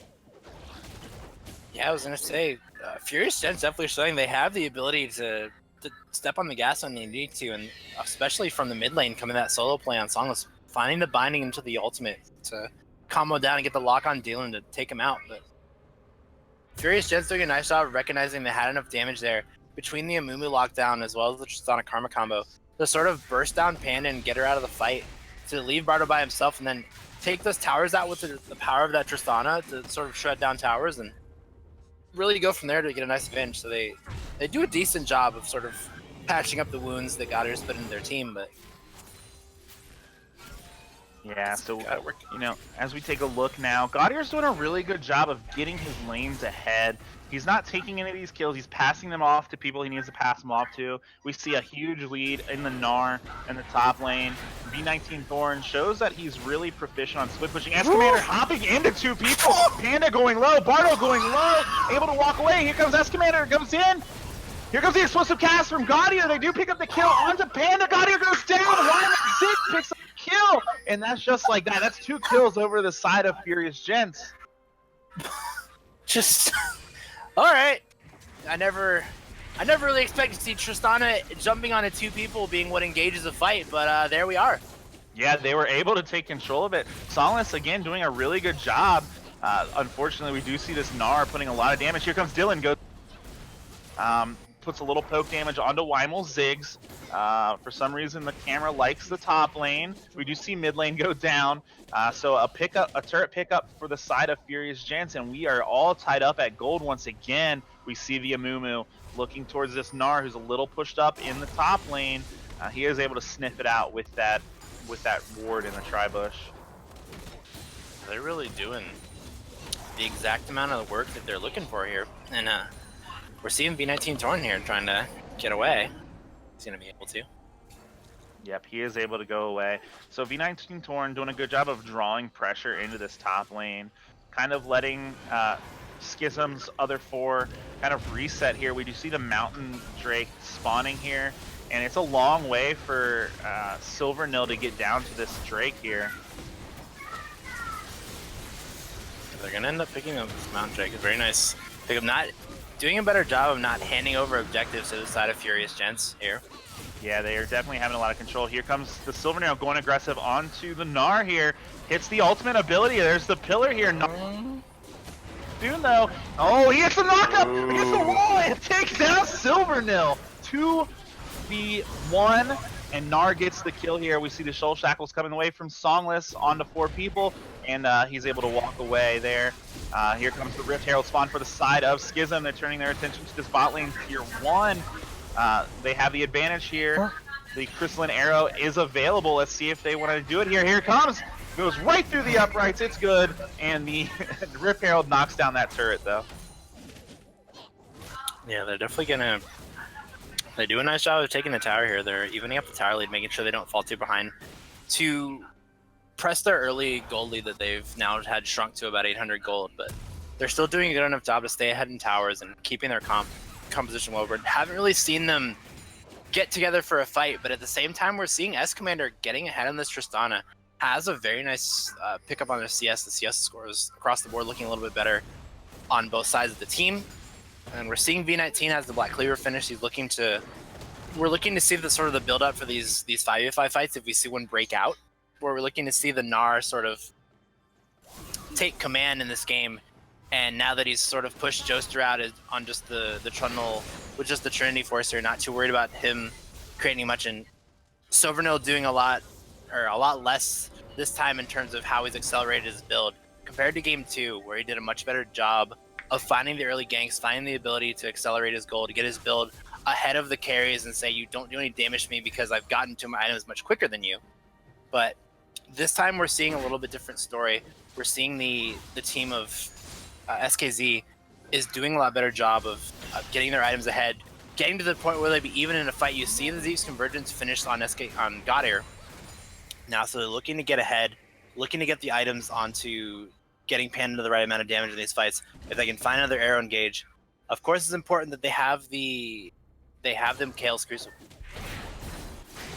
Yeah, so I kind of like what Schism is doing here. So what they're doing is they're putting Torn in a side lane by himself and say, deal with me. And the 4-man of Schism has so much engaged. They have the Crystalline Arrow from Ash. You have the Gragas Explosive Cast.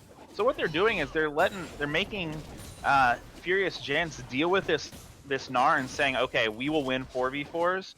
And the nice thing about it is we saw Torn was able to 1v2 and pick up a kill. Here comes the Crystalline Arrow, goes down, but no effect onto S Commander there. I think he got hit by the Black Shield. I'm not sure how he got through that there. A lot of damage though coming out from Dylan here. We do see the engage on from the side of Schism. Not much doing. They're just going to look to siege this mid turret now.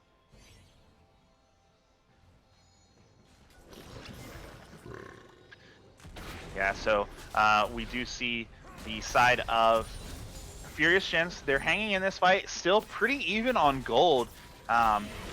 They are pushing down this mid lane.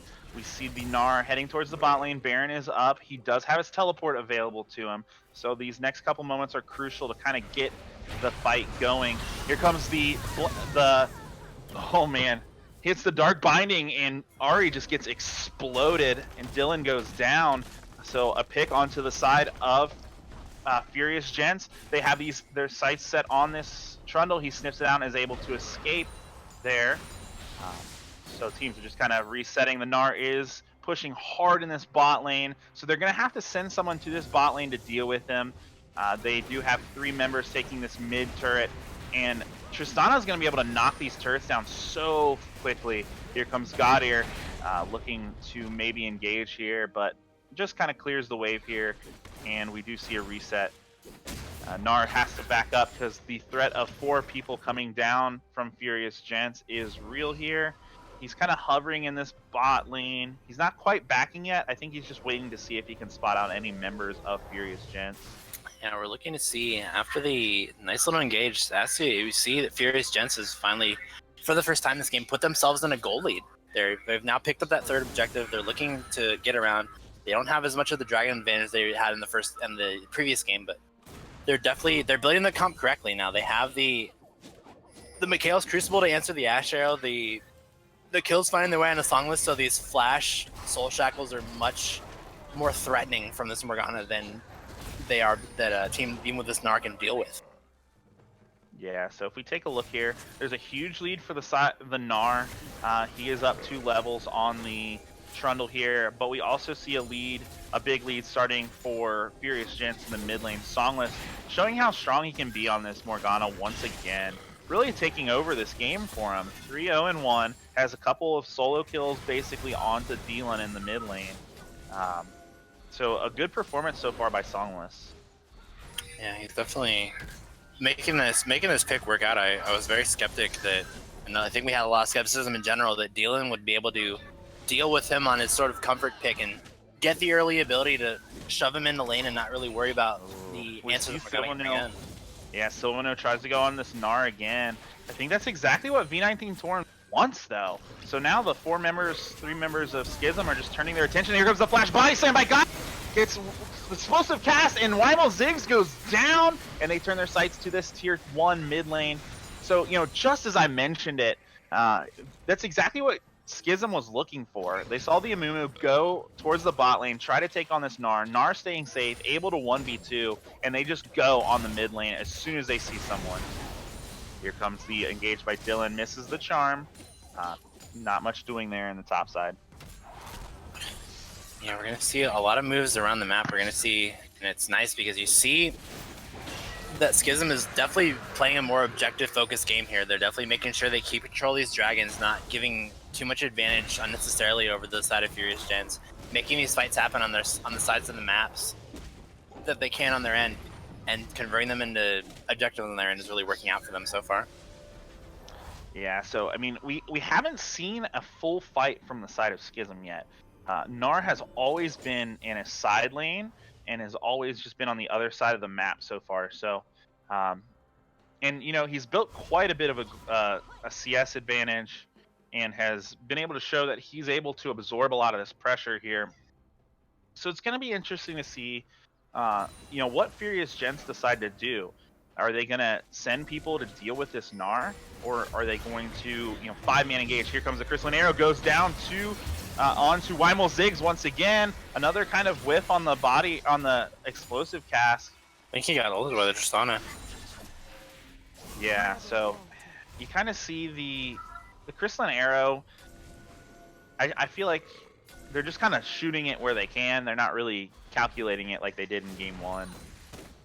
Yeah, it's rougher when you have the threat of the Mikhail's Crucible now on the side, so you can't make a pick on somebody that Karma's really close to, because if the reaction time on Weimel Ziggs is there, then he will immediately cleanse that off. So really, firing the arrow onto Weimel Ziggs is one of their best engages, because you can't use Mikhail on yourself. Right, exactly. That being said, you know, that's kind of... So, you know, the Mikhail's was just such a good buy on the side of Karma. It really nullifies what Schism's trying to do here. But they do have this 1-3-1 comp kind of in place. We see Songless going to try to match that Gnar now. We're going to see if he has a better time than Trundle, because Trundle's had a rough time. It's a lot of damage coming out onto the Trundle from Dealan. Dealan just taking a lot of turret shots. Split push Nari here. Yeah, Ari ends up picking that turret. So the 1-3-1 is definitely in place for the side of Schism.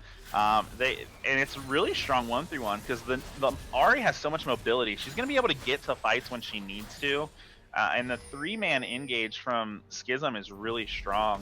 And you also have the Gnar that's just able to fight multiple members. So I kind of like what Schism has decided to do. I think they realize that the 1-3-1 is where to go. We see a flash in from the Amumu, misses the bandage toss though. So nothing really happens in that mid lane there.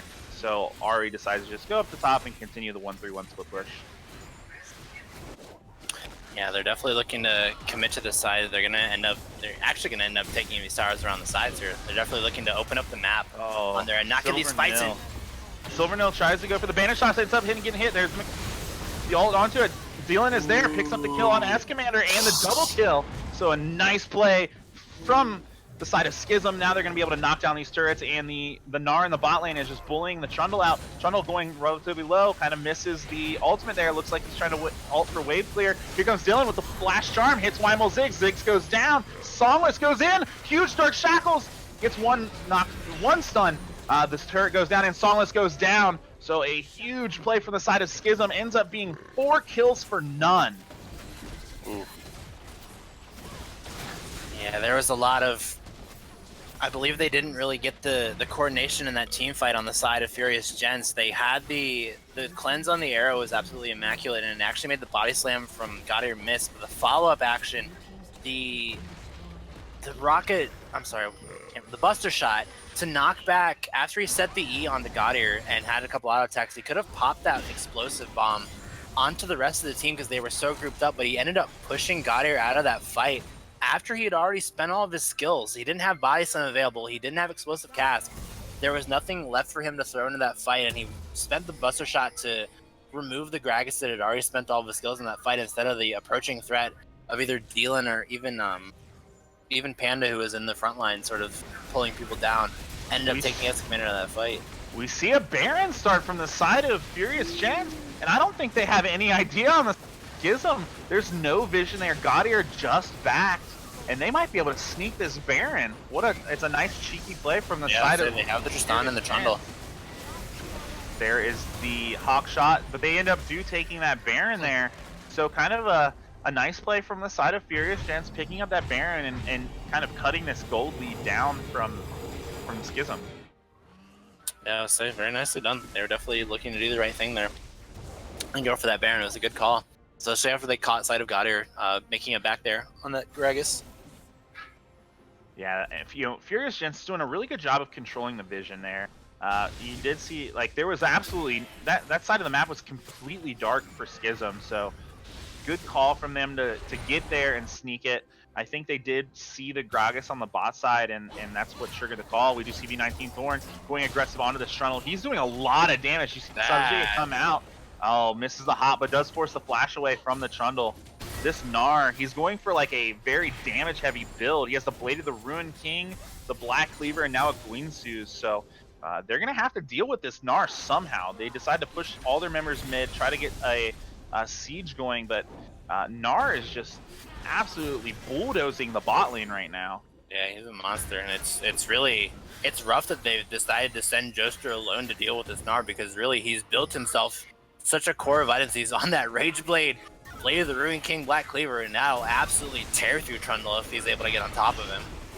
We do see the body slam go down. Songless with the Zhonya's Hourglass, missed Chrysalin. Down goes S-Commander. Gnar picks up the solo kill, and he's going to be destroying this base right now. Shut down over to the side of Silvernil. Ahri's still alive. The Gnar ends up picking up the inhibitor, so a 2 for 2 there.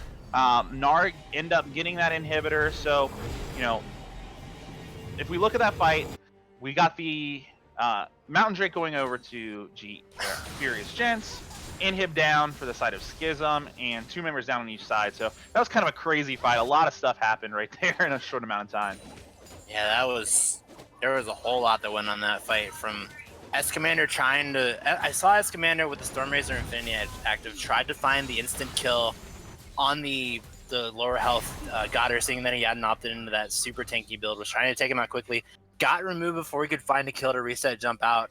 But then Silvernil absolutely finding a beautiful Amumu ultimate that ended up finding 4 members of Schism before he was able to get the follow to take 2 members down. So a really nice turnaround fight on the side of Furious Gentz for what they ended up losing, but it still put a lot of advantage into the side of Schism as they take down that mid inhibitor.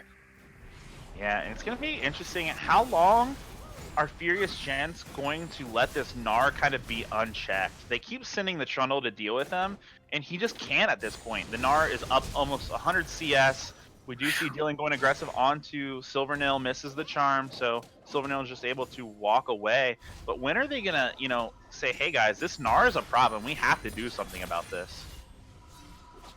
Yeah, the problem is that they still have, it's sort of the duality of running a comp like that, is that even without Gnar directly in team fights and having the teleport threat to get into a fight, you still have to worry about the 4v5. You still have to worry about the wrong people getting picked off by the Ash Arrow. You have to worry about Gaudier on this Gragas absolutely disrupting fights and throwing members around and taking out S-Commander as whenever Songless spends the Black Shield, because Songless is so ready to go button himself and throw the Black Shield on and flash ult onto people, that it's rougher for S-Commander to try to jump into these fights where he may be expecting a Black Shield.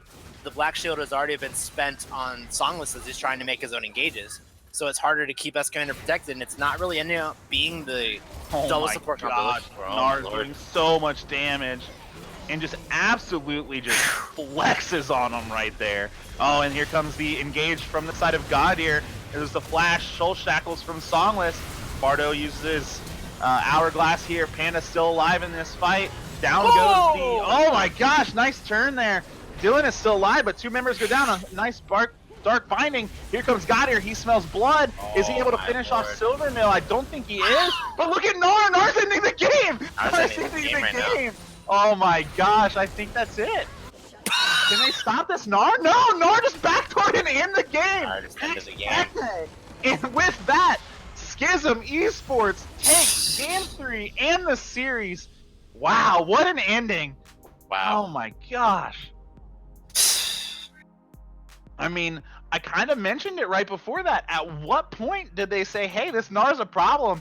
And they decided to go for the big fight in the bot lane, and Gnar just said, all right, I guess I'll just end the game. Huge play from Torn. Holy cow. Whew. Yeah, that was not much to say about that.